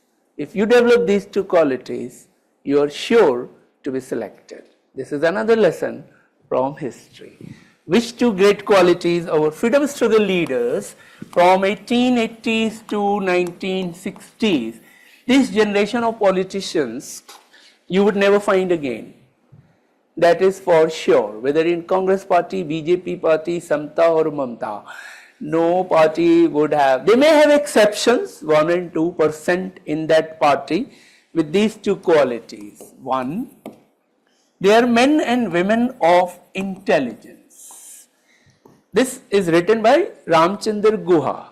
I am quoting him that what is the greatest quality our freedom struggle leaders had during this period. Lal Bahadur Shastri generation is the last generation of freedom struggle. After that, Indira Gandhi time came, and they are all midnight children. You heard this concept, midnight children? It is a very famous novel written by Salman Rushdie, and that book got Booker's Prize. Then after hundreds of Booker's Prize given, that book was chosen as Booker's Prize. That one book among all the Booker Prize, suppose there are 50 Booker's Prize, Booker Prize is the highest literary award. It is counted higher than Nobel Prize. In Nobel Prize also there is a literature, you know that, but Booker Prize given by Britain is regarded as highest in literary circle. So he is an Indian author, Indian born but English author, Salman Rushdie, who wrote this book, Midnight Children. So those children born in 1947, including Salman Rushdie, brought up in 50s and 60s as a young Indian, they were called midnight children. That was his idea. And how they saw India progressing with the dream which they had at the time of independence. Many such dreams they materialized, many could not. And by the 70s, there was some backlash also. That is how JP movement started. That is how a lot of protests against environmental degradation. You must have heard about Sundarlal Bahuguna, Chipko movement, etc. You must have heard a lot of industrial unrest in cities like Bombay to Jamshedpur, Calcutta, etc. So that is in the 70s, a very interesting decade for Hindi cinema also. R.D. Burman came with Dammaro Dam song, right? So from the cinema also, 70s is a very interesting decade. So 50s and 60s were the decades of hope, that we had a great hope that India would achieve what India had promised. Tryst with Destiny was the speech given by Jawaharlal Nehru on 15th of August. You remember this? But many such trysts we had with our destiny could be fulfilled, many could not, still could not. And that is how the 70s would be the period for what is called introspect. And some Indians started asking that this was not India which we wanted during our freedom struggle. That is why Faiz Ahmad Faiz wrote a beautiful poem, "Wo subha kabhi to aayegi," that dawn would come, because the dawn, the subha, the change which they expected for the farmer, for the peasant, for the women, for the Dalit, for the poor, may not have come. Exactly as what Gandhi, what Nehru, what Subhash, what Maulana, what Bhagat Singh had actually visualized, which you would learn slowly in my classes, because they were men and women of intelligence. Second, they were men and women of integrity. You getting not? Character, honesty, commitment. One word, integrity. In civil service, these are two very important qualities they are checking through paper 4, through essay and through interview. These three places where your intelligence and integrity are going to be checked together. At one sentence, they can find it out, you're intelligent enough and you're a man and women of integrity, because administration is for people, and especially those who are vulnerable people, who are weaker. After all, a state was created in ancient time for vulnerable, for weaker. The stronger would protect themselves. Mukesh Ambani do not need any government. He is himself a government. He has a large palatial city called Jamnagar, am I right? He has a building I saw in Bombay that is 24-storied, very beautifully designed, uniquely, right? He has many cities in the world. He has 600 guards outside the gate or the building to protect the building. How many? 600. The monthly bill for electricity is around 35 lakh rupees. One Indian university monthly bill is less than this. उसकी एक building का cost है, उसको government से बिजली क्यों चाहिए? उसको पुलिस वाला भी नहीं चाहिए, उसके पास सब कुछ है. In the last 30 years, he has become richer and richer. His wife younger and younger. Okay, this is my observation. Please don't take it otherwise. With all due respect to Madam Ambani, right? So what I'm saying, this is again, a debate between socialism and capitalism. ये debate भी आपको चलेगा कि which type of India you want, socialism, capitalism or mixed economy. पूरा India divided है, and we adopted which one? Mixed economy. But now post 1991, we tilted heavily in favor of capitalist economy. Which one is good or bad? You would learn during your course of study, and you have to develop a mindset, means not permanent, but at least certain own ideology that you support this or you would support that. But why so? So these are the men and women of what I said, integrity. What is the problem with today's politics in India? These are the two problems. Their intelligence is very poor. Their statements are controversial. Each day they say something and next day they regret. Somebody file cases. Am I right? Second, how many of them are facing ED? IT return. Almost every party. No, every party वो state का फर्क हो जाता है जहाँ पे जिसकी government है. लेकिन my question is कि ED के पास कुछ तो मिला. जहाँ धुआं है वहाँ आग जरूर है. आफ्टर ऑल मेरे घर तो अभी तक नहीं आया. कुछ है ही नहीं तो मिलेगा क्या? चंद तस्वीरें बुतां, चंद हसीनों के खतूत. गालिब से मैं नहीं कह रहा हूं. Some pictures, some letters. चंद तस्वीरें बुतां, चंद हसीनों के खतूत. बाद मरने के मेरे घर से ये सामान निकला. You getting or not? So if you are an honest person in your life, आपके घर से कुछ निकलेगा ही नहीं. Whether ED आए, अगर कुछ है तो उसका रिकॉर्ड होगा. You get my point? Bank का रिकॉर्ड होगा, ट्रांजैक्शन होगा. What I'm saying is your 90% politicians are not men and women of intelligence and not men and women of integrity. Whereas our politician of this period, the best brain went to politics in those days. एक joke है north India में.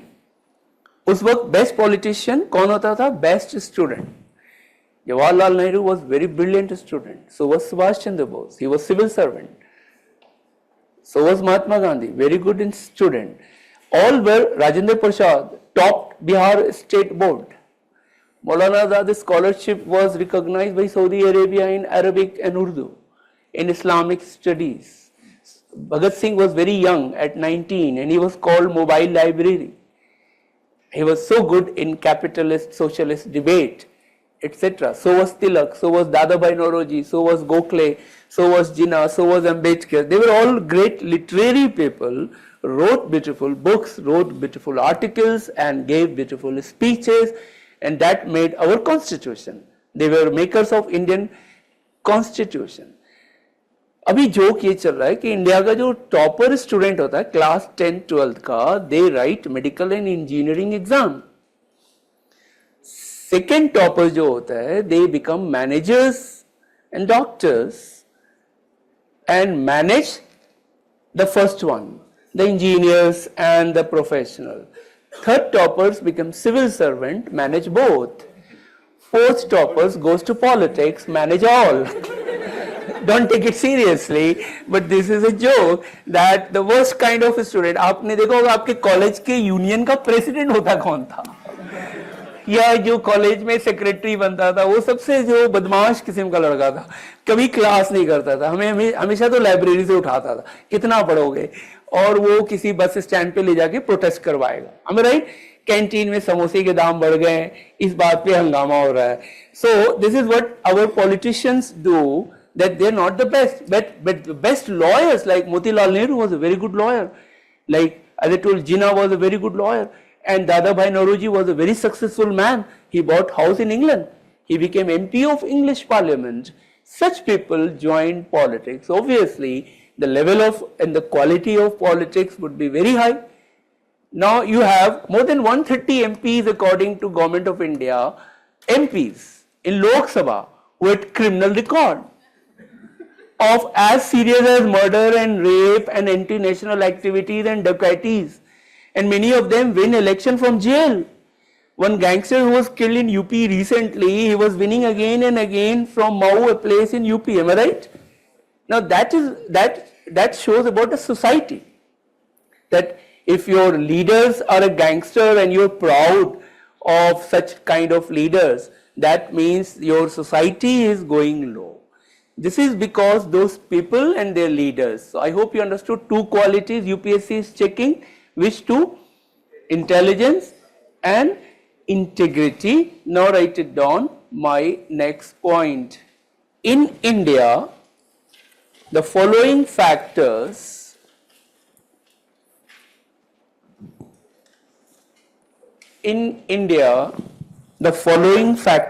were responsible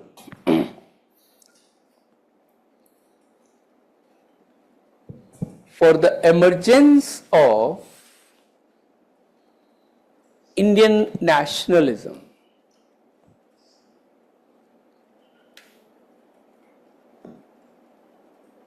Indian nationalism. A, B, C, D. Among middle educated class,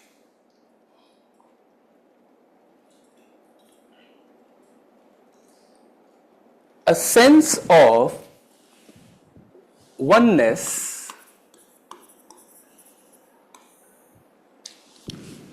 you're getting a sense of oneness developed when they met each other.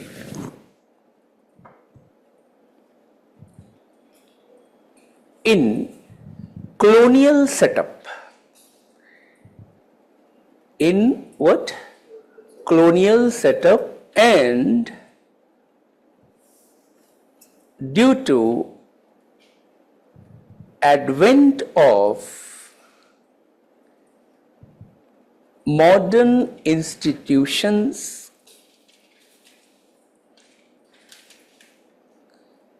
transportations and communications. Transportations and what? Communication. I will break this further into other categories. First, a brief factors as a whole because of which Indian nationalism developed, among whom I have already told, in which place I have already told, during which period that also I have told. They realized in the same point, they who middle educated class, they realized that they too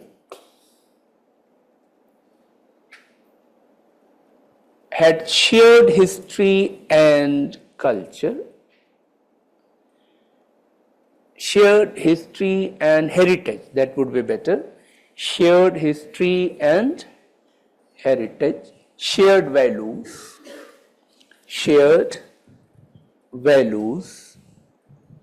and shared aspirations,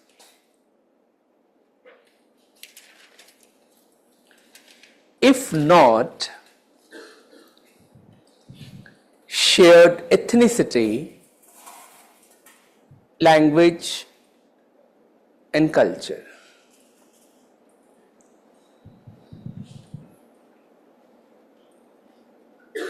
So what they had common, what they did not have common, you have written here. Tell me what they had common. Shared aspirations, shared values, shared history and heritage. What they did not have? Language, ethnicity. You understood this? Like if you start from Kashmir to Kanyakumari, from north to south, Arunachal to no, Sindh. You remember Zama and Makkah? So our boundary is not up to Wagah border. As long as I am in class, our boundary is Sindh and Iran border, Afghanistan and Pakistan border. So do not treat Pakistan and Bangladesh as Pakistan and Bangladesh. Treat it as India till my classes. They may not like it, but you can't change history. So India belongs to which place? Arunachal to Sindh, Baluchistan. You understood this? That was the last part. And Afghan border, that is Hindu Kush mountain till Andaman Nicobar. This is what India keep always in your mind. If you start from northwest to deep south, linguistically we are different. Ethnically also we are different, look-wise. If you look in northeast, they are Mongolian race. Most Indians come from few races in anthropological studies, Proto-Australoids, Mediterraneans. You heard it? This is pure anthropological. Then there is a cultural stock like Aryans, non-Aryans like Dravidians. Most of us are mixed except some tribals who are still living in that particular area. That part also you would study. So we do not have similar features in colors, in heights, in physical cuts, we are different. In case of language, according to Government of India Census 2011, we had 101 languages. According to linguistic experts, one last survey was conducted in 2008 by a team of 3,000 people headed by a professor of English department. That was the last major survey of language. So I am quoting that. 750 languages in India.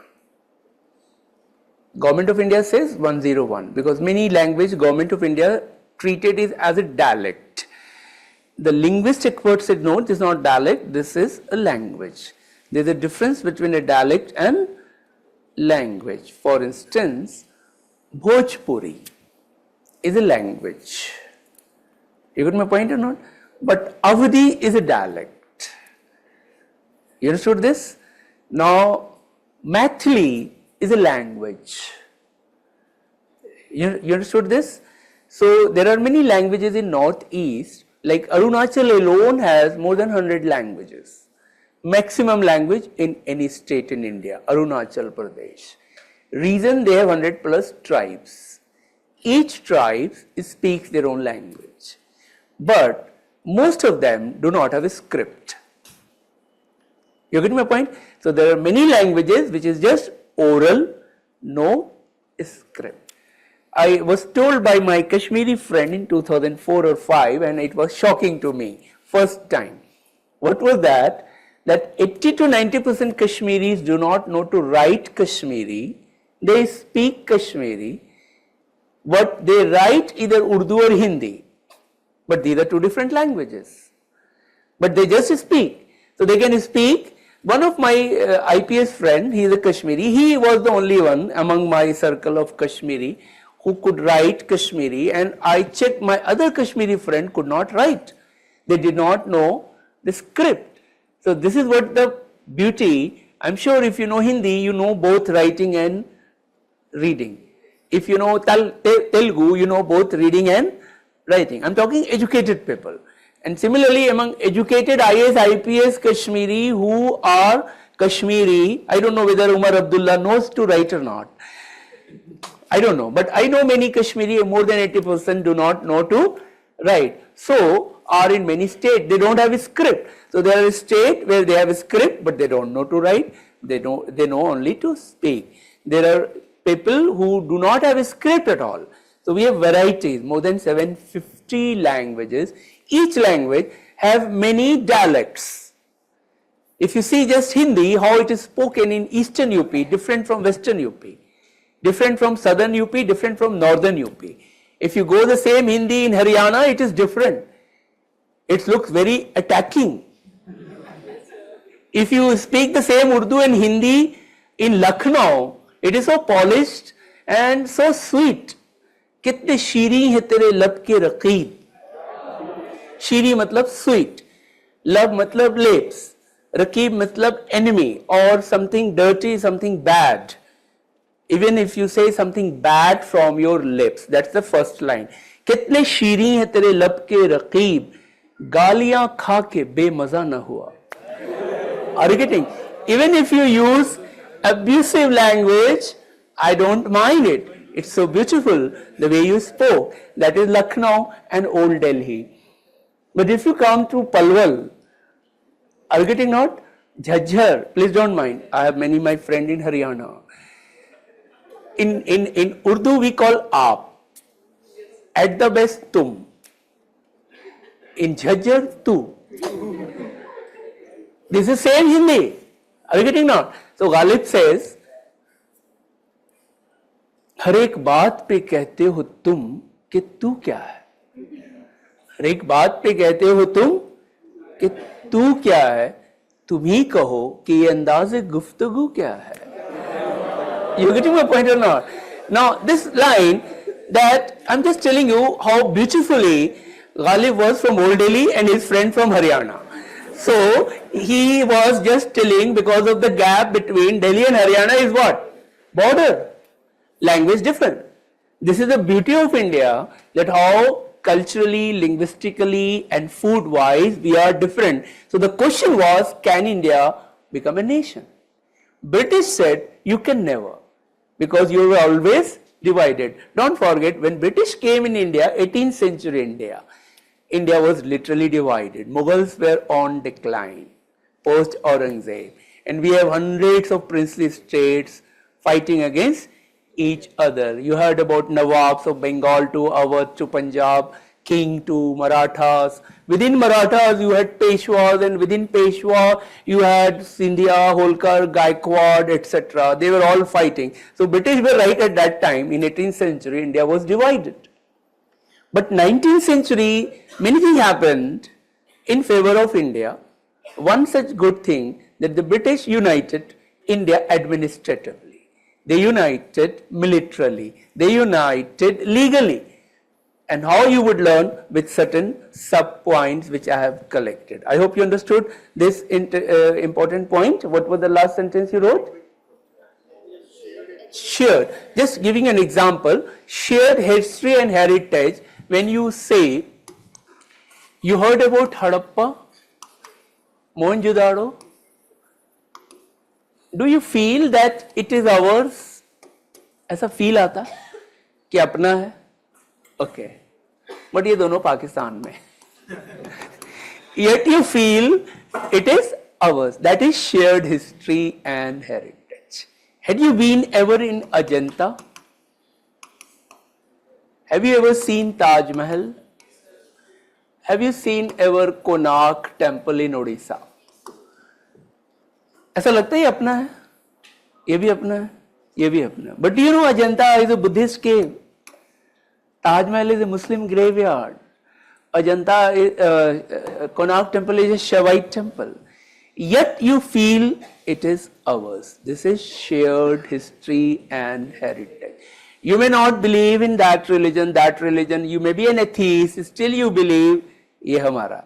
When you have this feeling, it is Indianness. I hope you're getting with this example. UPSC would always ask what you understood in your own way. I gave my example. You can develop example from your own life. and that would be always appreciated. You may have visited many places, right? Next important thing, you had values, right? Shared values. One very famous shared values which we all believe and practice also. You heard Atithi Deva Bhava. What is that? Guest is like God. We give our best food. Only yesterday evening 20 people came to my house and I remember how busy I was. But we enjoy it, am I right?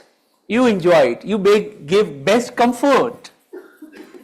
This is because we value guest. In US there is some culture कि अगर guest आएगा तो वो अपना खाना लेकर आएगा. Can you imagine in India कि guest आए अपना खाना और कहेगा तुम भी अपना निकालो? It's like in office and you are sharing some tiffin. You would feel insulted. In many villages in India, if you go, they would not give you only water. With water, they would give some sweet. You know that? This is because since ancient time, there is a culture called Atithi Deva Bhava. Some people have changed. They ask, Atithi, tum kab jaoge? You know this, there is a movie also on that one. But I am not talking about that some people. So you understood common values. One common values we all have, elder must be respected. One of the interesting result is that our youngers do not smoke in front of elders. Am I right or wrong? वो छुप छुप कर पीते हैं, but they at least respect. They do not drink. In Indian families, have you ever seen in dining table father and daughter, daddy एक kingfisher बढ़ाना? ऐसा नहीं होगा. But if you just see in Europe, Australia, America, they are drinking. That is their culture. You can't say that is bad and this is good, this is bad and that is good. That is very subjective. This is what you are trapped. That often I saw, okay, Videshi culture ऐसा होता है, वैसा होता है. Don't do that. That is very wrong in modern civilized world. You're getting now? You just say, this is our culture, I love it. That is their culture, let them love it. What many Indians did a mistake, that they did not understand the difference between modernity and westernization. Modernization and westernization. You have to understand this thin line difference very carefully in my classes or in our classes. We have to become modern, not necessarily Western. There is nothing wrong, but as I said, UPSC is interested, are you modern or not? If you have become Western and not modern, they would make sure you are not select. You get my point or not? Because if you are living in India and working in India and want to work in India, you have to think like an Indian, but not like a medieval Indian and ancient Indian. You have to think and work like a modern Indian. Why Raja Ram Mohan Roy was called father of modern India? We will discuss that part also. Now write point number next. So I hope you understood my example of heritage, values, etc. Next point. British United India, this would be B. Administratively, British United India administratively in 19th century with one set of administration, with one set of administration across Indian subcontinent.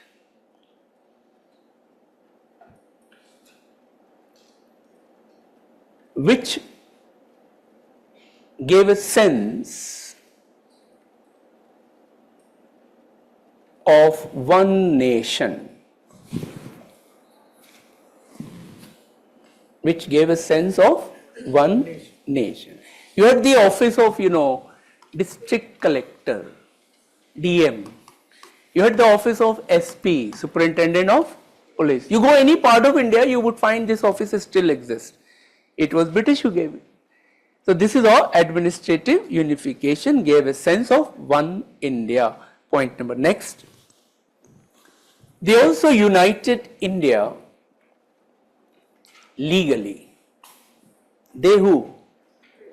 the British. They also united India legally with common IPCs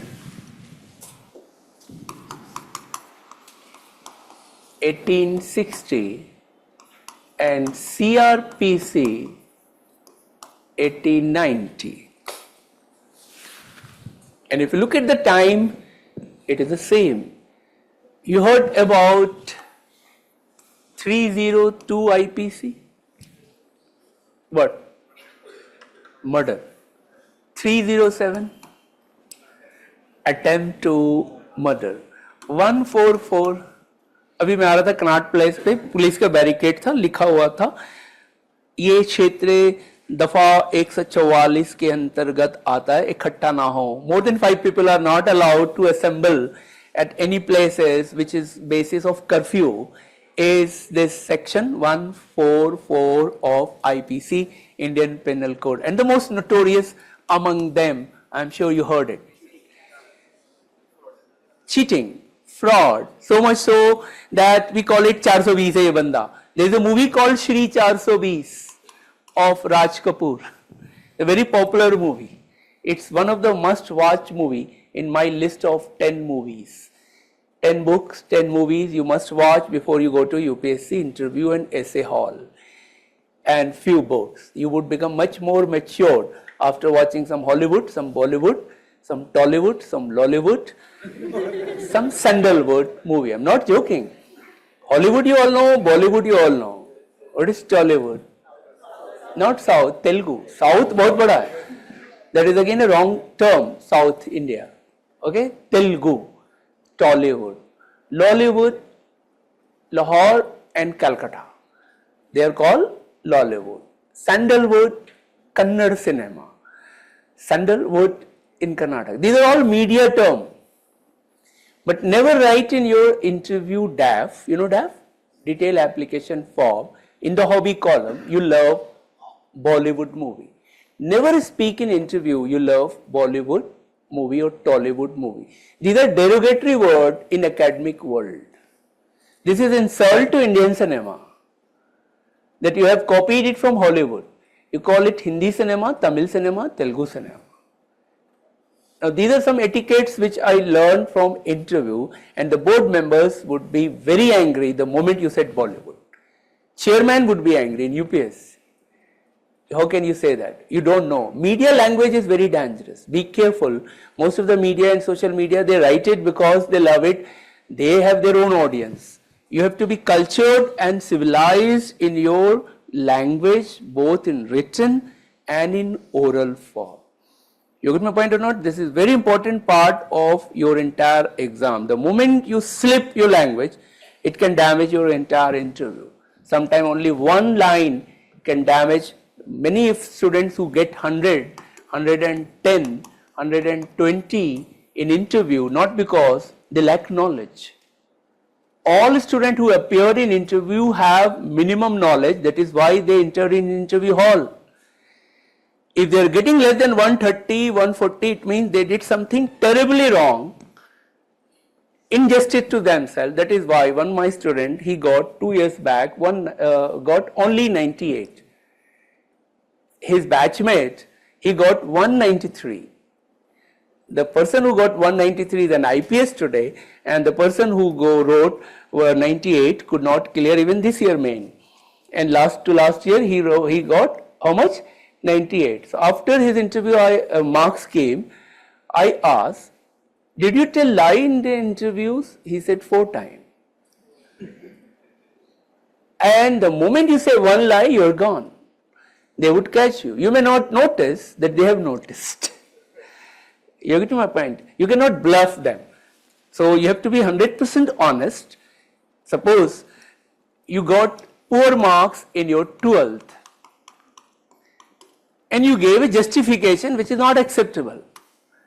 So be honest why you got poor marks. They would ask this. You left a job which you were working. Give a right reason rather than trying to bluff here and there, which they do generally. So this is how they would catch you. So that my point is that how this exam is important for knowing these articles and these sections relevant to unity of India. Kashmir to Kanyakumari, Arunachal to Gujarat today. We are using this. Have you seen South movies, Tamil, Telugu, Kannada? North movies, Hindi and other Punjabis और भोजपुरी, उसमें अपना hero या villain पे ये दफा लगता है, देखा है आपने? 302. कभी ऐसे देखा कि तमिल का एक्टर उसको दफा कुछ और लग रहा हो? मैंने सारा वॉच किया कि इसमें कौन सा सेक्शन है, सेम सेक्शन है, सबसे ज्यादा ये वाला लगता है या ये वाला लगता है, 420. And when it was made, I wrote it, 1860, 1890. Now another interesting thing, within the same you write, with the common, after comma, with the common judicial administration.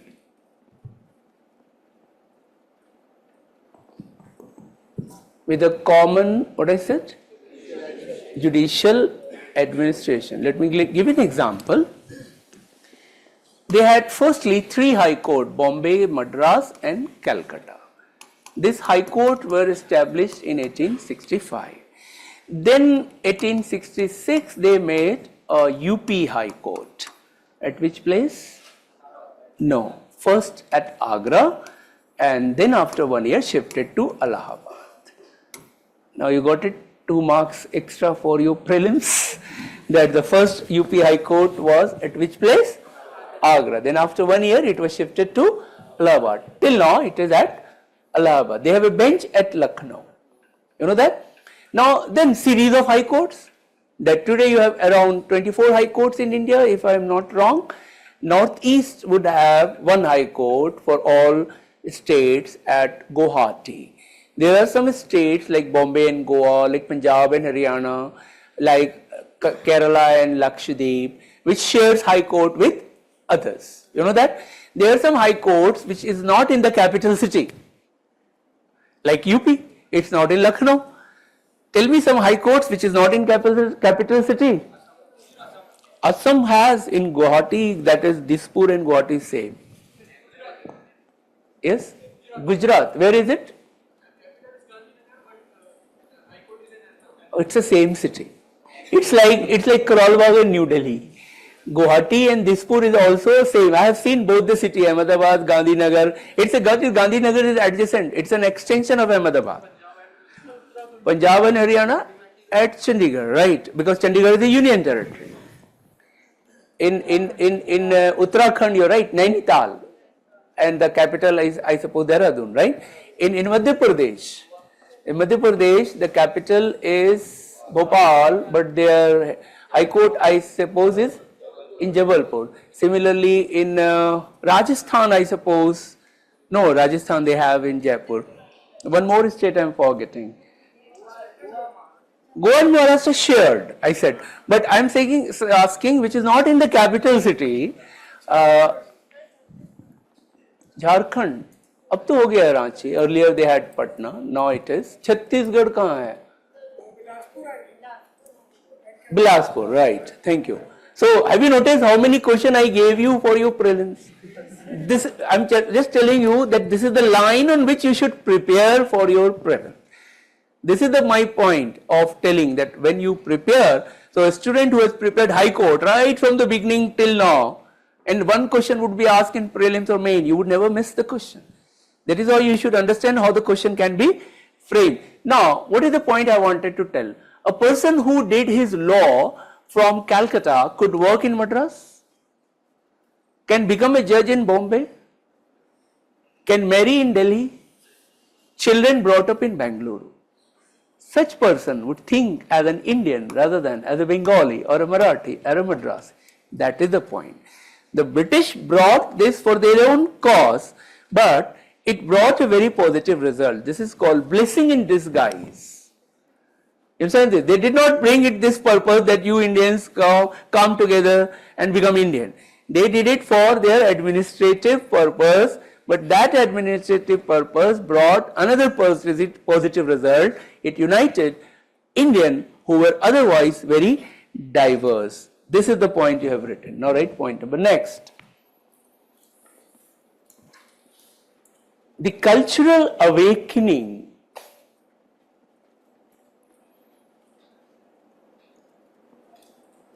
due to socio-religious reform movement. Cultural what? Awakening.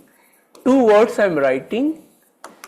One is consciousness, one is awakening. Both are used in history. Use those keywords which are popular, because I told UPSC is looking those keywords.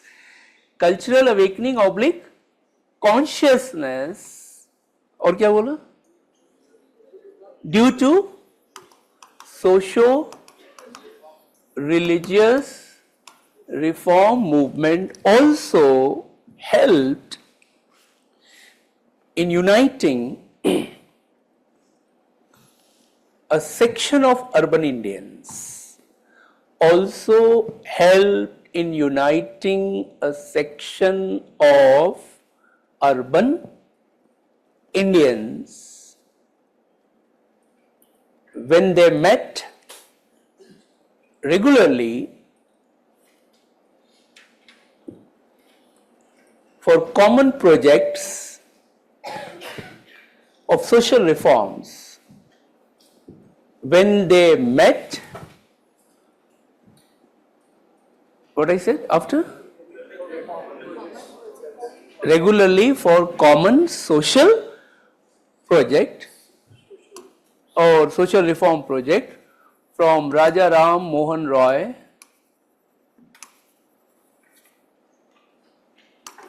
to Swami Vivekanand.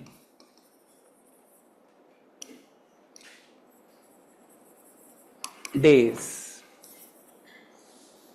From Raja Ram Mohan Roy's to Swami Vivekanand's days. Let me tell you, Raja Ram Mohan Roy died in 1833.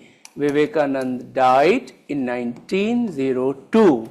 Now you all read, and you would read again, that how he worked for the cause of women, for the cause of modern education, how he worked for liberating poor, untouchability and atrocities against some poor and superstitious belief, modernization with Indian ethos and culture.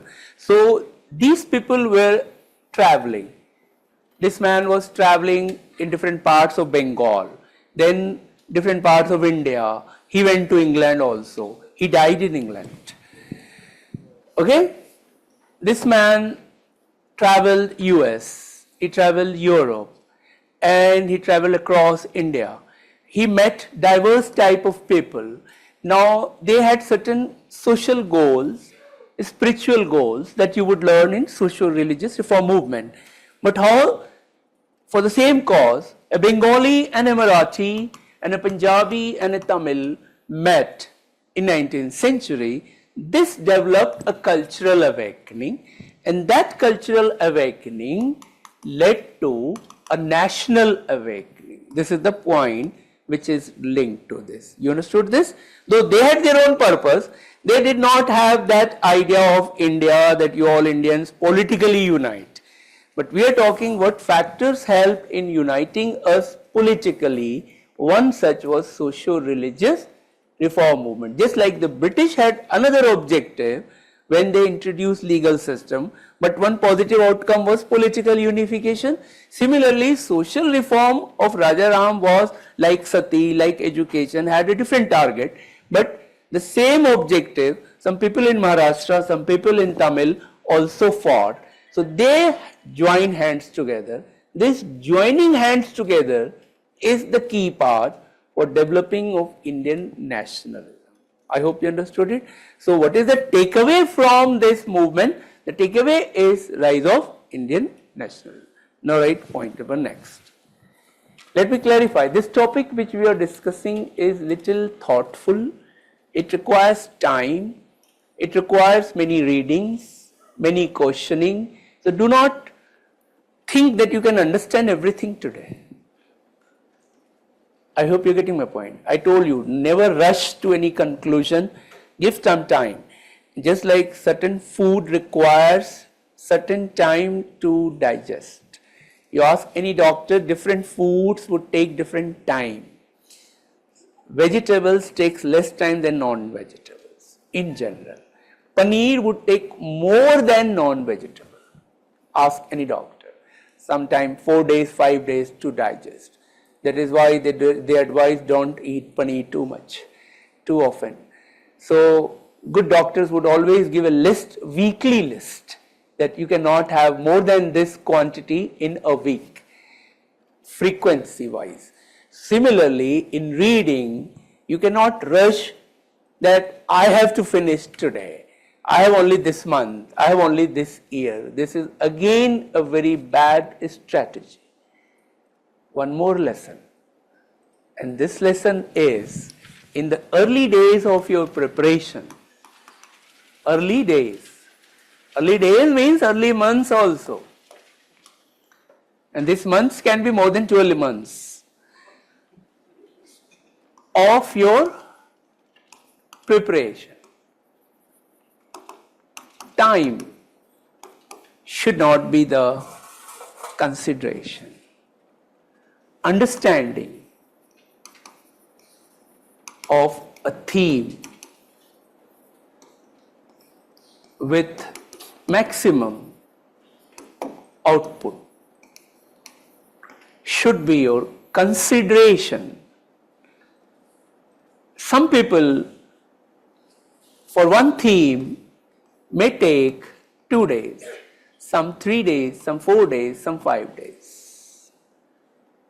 If you take 4 days, suppose, don't worry at all.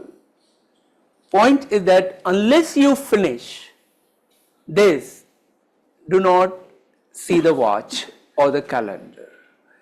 Once you have done it, then in the next round, you go by time. Else, what would happen? Because of the pressure of time, your understanding of all the theme would be kacha, kacha, kacha, pakka. And that is one of the trap many students are in, and why they are writing this exam again and again and again, 3 times, 4 times, 5 times, 6 times. Because right from the first phase, they never prepared it completely. And then they wrote main or the prelims. Are you getting not? They would be caught. A student who is fully prepared, then she or he should go for exam pre or main, whether it takes 1 year, 2 years or 3 years. It would not take more than 22 months or 20 months for any student who is a graduate in India with 40% marks in class 10th, 12th and graduation. This is the beauty of this exam. I have many of my students who had very poor track record in academics, failed in class 12. How many of you have failed in class 12? I don't think anyone. He failed in class 12. He had management from here Pusa in hotel management, took history as an optional and got All India 17th rank. In 2013, he is a DC right now somewhere in Jamtara in Jharkhand. You get my point? I have my student who got 60% in 10th, 60 in 12th, 60 in engineering, that too with a very ordinary college in Noida. पहली बार मैंने उस college का नाम उसी से सुना था. Are you getting my point or not? और वो भूल भी गया. कोई प्राइवेट कॉलेज था. He got All India 3rd rank in IAS. That's the beauty of this exam. It's a great leveler. It's almost like IPL match. You get my point or not? कि कोई नया खिलाड़ी आकर ज़्यादा run बना रहा है, पुराना established is struggling. So this is, but IAS exam is not only 2020, right? I have my own understanding. Its main exam is test match. Are you getting not? Its prelims exam is 1 day and its interview is 2020. Now you have to be a Virat Kohli to play all Rohit Sharma और बुमराह, वो तीनों format में खेलता है और अच्छा खेलता है. कुछ खिलाड़ी जो सिर्फ टेस्ट में खेलता है, वनडे में अच्छा नहीं खेलता. Rahul Dravid never played very good in one day, but very good test player. So was VVS Lakshman. Am I right? But Kapil Dev was very good in both. At that time 2020 नहीं आया था. Tendulkar was good in all three, but at that time 2020 नया था and he was going. But I'm sure he would have played 2020 also very good had it came earlier. So UPSC exam, main exam is, in my opinion, is test. ये cricket की language में I would use example of cricket, Ramayan, Mahabharat, poetry, jokes, current affairs to make my subject interesting, understandable. Right? And I have my own area from where to use it. How many points I gave? Can you tell me? Which help in unity of India among the section of Indians, which we call Indian nationalism. Can you tell without looking, online, offline? You can type without looking your note. 4. No, I'm talking what are those points? Keywords, tell me. The first one. Sense of oneness, right? Administrative unification. You understood it? What would come in administrative unification? Second, I said legal unification. You understood it? That irrespective of whatever your faith, language, place, you are all bound by the same. Section 302. Only day before yesterday, Chief Justice of India was speaking somewhere and he said that criminal justice system is a great achievement of India. Have you noticed this? Now, of course, it evolved over a period of time with a lot of reforms are coming and that helped in uniting us. Okay, now write point number next. Can you think yourself some of those points which united Indians in 19th century as we come to know one India? Other than this. So write it down. The modern political thoughts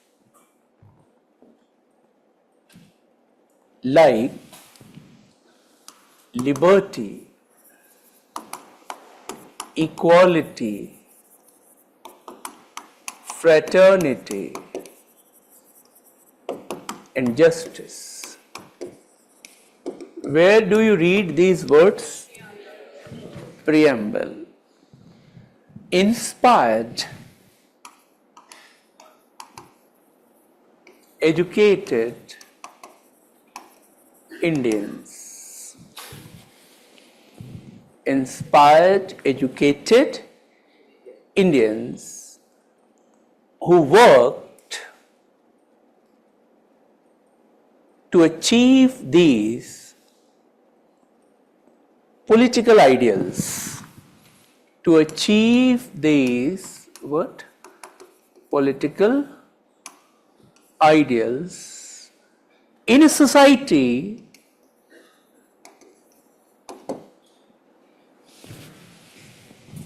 which was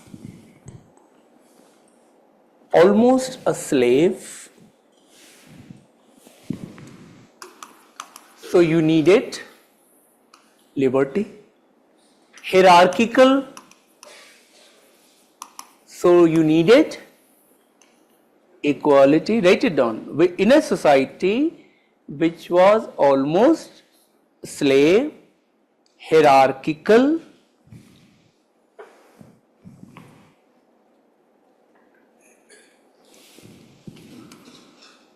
differences, and full of injustice. Full of what? Injustice. Obviously, in such a society, these people from Rajaram to Vivekanand to Tagore to Gandhi to Nehru to Subhash, many more names would come. They had these ideals. UPSC is checking what is your ideal. And then you would say Shah Rukh Khan, Virat Kohli, Aishwarya Rai, and they would be shocked. Are you getting my point or not? So one very important thing is that who are your role models? If you have chosen the wrong role models, obviously UPSC is not interested in you. Your role models must be someone who had shaped India, even at a block level or a village level, If at national level, much better. But generally, national level people would come through books. But block level, Zilla level may come from your real life experience. You might have seen in your own life, and UPSC would always appreciate in your writing, in your speech, if you give example of some living person or even dead, but from real life, not from only Gandhi, Nehru, Subhash, Patel, Maulana, वो तो सबके लिए हैं, but आपके लिए कौन है? Maybe your role model is your father, maybe your mother, who struggle a lot to bring you at this level. Maybe your primary school teacher, who first time shaped you in communication and developing some discipline, because of which you emerge as a good student, but you have forgotten. But if you tell, they would always give, you know, those students who are getting 190 marks, 200 marks, they are those students. They are not extraordinary, brilliant students. They are grounded students, down to earth students, and they have given example from real life rather than from bookish life or from some glamorous life. This is why I said that this ideal should be your role model, and anybody who fought, whether he was Jyotirao Phule or Ambedkar or Mahatma Gandhi, they all fought against injustice, or Nelson Mandela, as for, or Martin Luther Jr., or many people today also are fighting every day, and it's not only the fighting is against the state and the government, it is against society itself. Like domestic violence is very common, and a woman who is fighting against that domestic violence and protecting herself, or some women, she would be the real hero in that particular area. So this is what, when I said ideals, I gave you 4 important points, which is part of our preamble. All the great nations, whether US or UK or developed Western countries, are developed because they have lived with these ideals. They have practiced it. If you go to their society, you would find how they respect women and how they have given position to women in all public spheres. Right? If you go some societies where you would find that one human being, because of his color, region, language, religion, etc., are treated as a second class citizen. Why a lot of people are wishing to go to America and Canada and New Zealand and Australia and England and France and Germany. Have you ever heard that Indians are rushing for China or rushing for Somalia or rushing for Saudi Arabia? अगर वो citizenship right भी दे दे तो भी नहीं रहोगे आप, क्योंकि they would not give you the same respect, the same kind of equality which Americans gave to their people and also the migrant people. Exceptions apart, but English people gave so much respect that they made a Hindu Indian as Prime Minister. Right or wrong? An American made a Hindu Tamil women as Vice President. The largest company, Google, has made Sundar Pichai as CEO, Satya Nadella as CEO. Have you noticed this? That is because they learn from their mistakes and they are giving importance to merit, talent, integrity. The mayor of London, mayor is a very high profile post in Western countries, right? Is Muhammad Sadiq since last 8 years. He is Pakistani origin, a Muslim, and he is mayor of the largest city of UK, and that is because they love it, they love him. So this is the ideal of our freedom struggle leaders. That's why you would find that the Congress which Mahatma Gandhi designed would become like a Congress of all Indians, all caste, all religion, all region, etc. That is what the idea of India. This is what Congress was in the early days, shaping with these ideals. When you do not have correct ideals, you would have wrong models. Once you have wrong models, then you are not fit for this exam. Now write point number next. The critique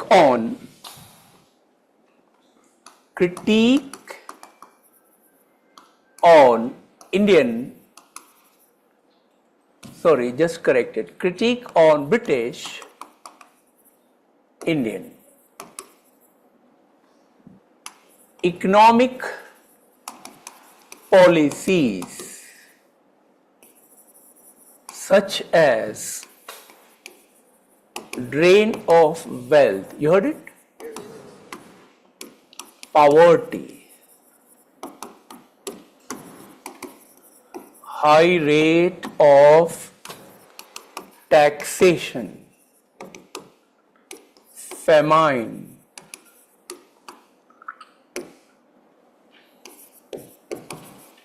deindustrialization. You understand it? Destruction of Indian industries, deindustrialization, etc.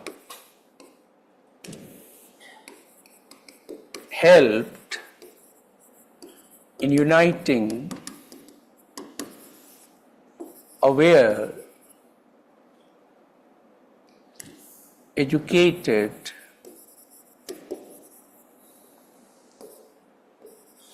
and concerned Indians. Okay?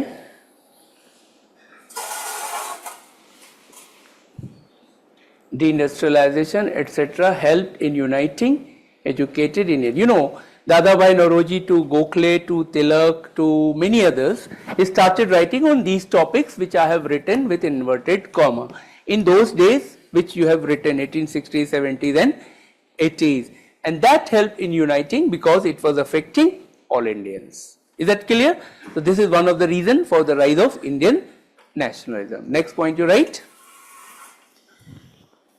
Modern means of transportation and communication.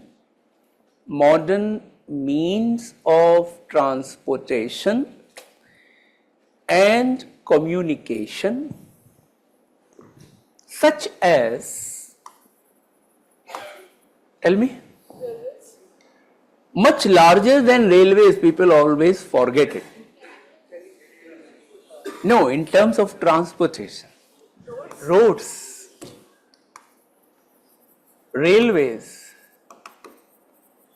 post and telegraph services helped in uniting and connecting Indians of diversity. Is it clear? Like BSNL is trying to connect, Nokia is trying to connect the people. You heard that? Railways, roads, modern Pakka roads, post and telegraph did this job because earlier India is so big that if you minus Russia from European map, India is bigger than Europe. Just minus Russia. Arunachal to Balochistan, Poland to Portugal. Poland to Portugal is smaller, Arunachal to Balochistan is bigger. Even today, one average Indian state is bigger than average European countries. Germany is smaller than Rajasthan. France is smaller than Maharashtra. England is smaller than Odisha. हम लोग यही बोल के खुश हो लेते हैं. When it comes to GDP, GNP, etc. Are you getting not? You know, the size of Bastar is a district, is bigger than the country called Sweden. Sweden is a country. Bastar is a district. You get my point or not? There are districts like Jaisalmer, which is bigger than country like Denmark. So this is interesting part that when you understand India, please first understand its history and geography. It's a vast land mass, 7th largest country today in the world. But imagine Pakistan, Bangladesh put together, it would be 4th largest. Only after Canada, America, China, am I right? Russia, etc. So one of the problem was a Bengali never met a Marathi, a Punjabi never met a Tamil before railway and road, except few traders, few Sufi Bhakti saints, few military invaders, etc. Majority 95% Indians never saw each other.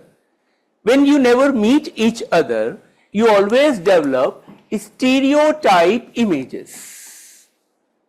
अच्छा बंगाली तो ऐसे होते हैं, बिना मछली के तो जिंदा नहीं रह सकते, मछली पानी के बिना, बंगाली मछली के बिना, पंजाबी ये तो बिना चिकन टिक्का और किंगफिशर के जिंदा नहीं रह सकते, तमिल ये तो लुंगी और नारियल पानी वाले हैं, मराठी ये तो बड़ा पाव ही खाते हैं. This is the image you have about each Indian.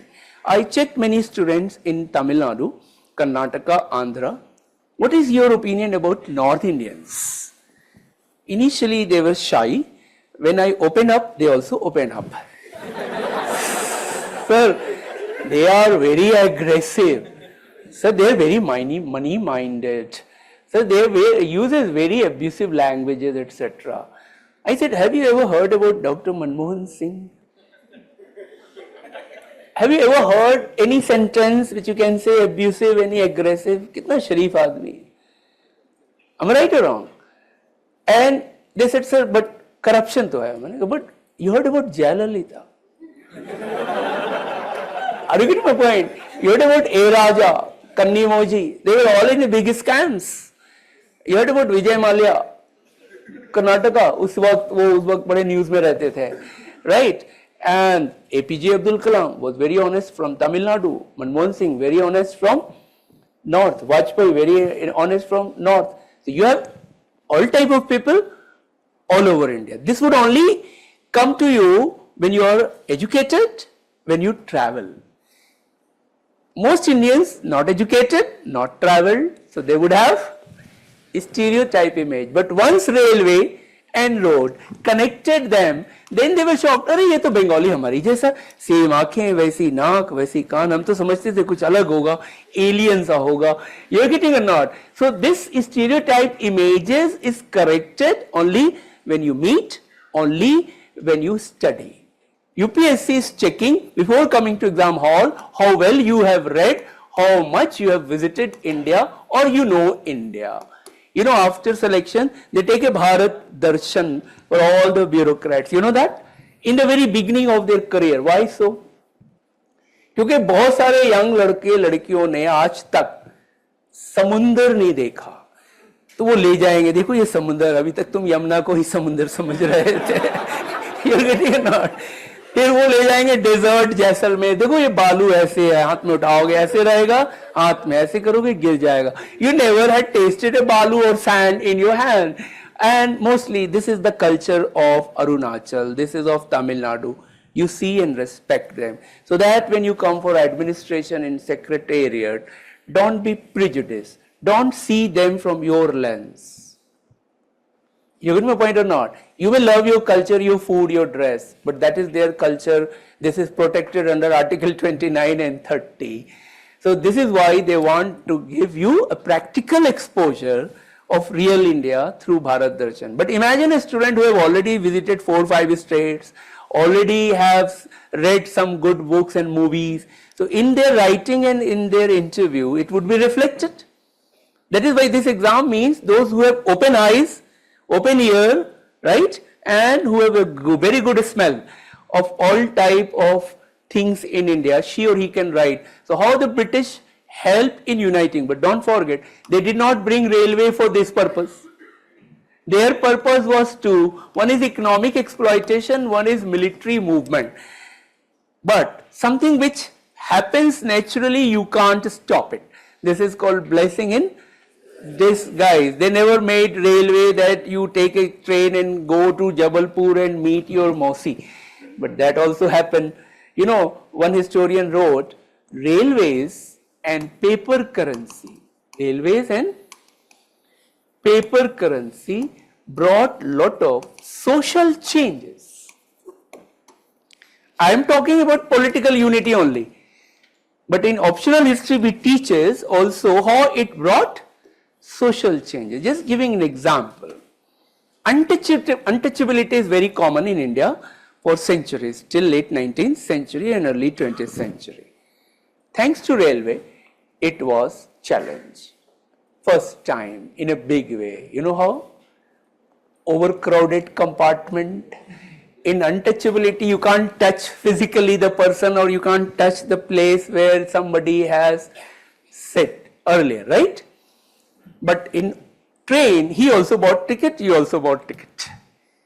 The body would touch. In the beginning, if you are upper caste, you would feel awkward. You would go and have a Ganga bath. But how long? And slowly you realize that it is not possible to practice untouchability. You understood it? A great sociologist called M.N. Srinivas, right, who gave the term Sanskritization. He wrote that one of the greatest contribution of paper currency was that it arrested untouchability. You know, in paper currency, earlier gold and silver would be in rich, copper and bronze with the poor. But paper currency 1 to 5 rupees is now shared by all, and you touch. If it is 200 rupees, 2000 rupees, you kiss. But आधा घंटे पहले किसी और ने किस किया था, and he was a Dalit. Have you noticed that? So how this currency had arrested untouchability. This is all slow change. There are some interesting change railways and buses brought, which is shown beautifully in the movies. ज़्यादातर movie में देखोगे आप कि जब boys and girls falling in love in the village, the villagers would attack. तो पहले ये भागते थे बैलगाड़ी में, पकड़े जाते थे.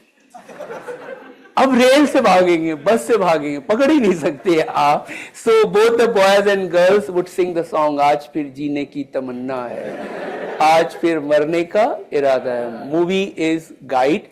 Devanand and Wahida Rahman both are running away in a truck. और हम दोनों दो प्रेमी दुनिया छोड़ चले, जीवन की सारे रस्में तोड़ चले. Rajesh Khanna, Zinat Aman, movie Do Premi. My job is to enhance your general knowledge. Have you noticed how train and buses became a reason for social change? Now, this is how the historians study the impact. Of course, the British did not bring rail and road for that lovers and that Dalits to uplift them. But it is a positive outcome. This is exactly how Bengalis and Tamils, Marathis and Punjabis got together and formed INC. You understood this? So I hope I have covered almost all important points except one. Write it down. Newspapers, magazines, journals. Newspaper, magazines, journals also helped in raising public issues, also helped in raising what? Public issues and uniting a section of educated Indians of different culture and region. Make sure your sentence becomes complete. It say exactly what you wanted to say and a point. So there should be a point and a complete sentence. You cannot just count newspaper, magazine, journals and then you end. This is one of the habit of some students of writing. They just count the point. You would never get good marks. You would always get good marks when you write a point and complete a sentence. This is why I dictate in such a fashion that this would become a model. You can write later on in your own style. So I gave you 6-7 points. When we meet next time, I would check. You remember this or not? And also your conception of nationalism. How in 2024 you understand nationalism, right? So we'll meet shortly. Thank you for your patience. Take care.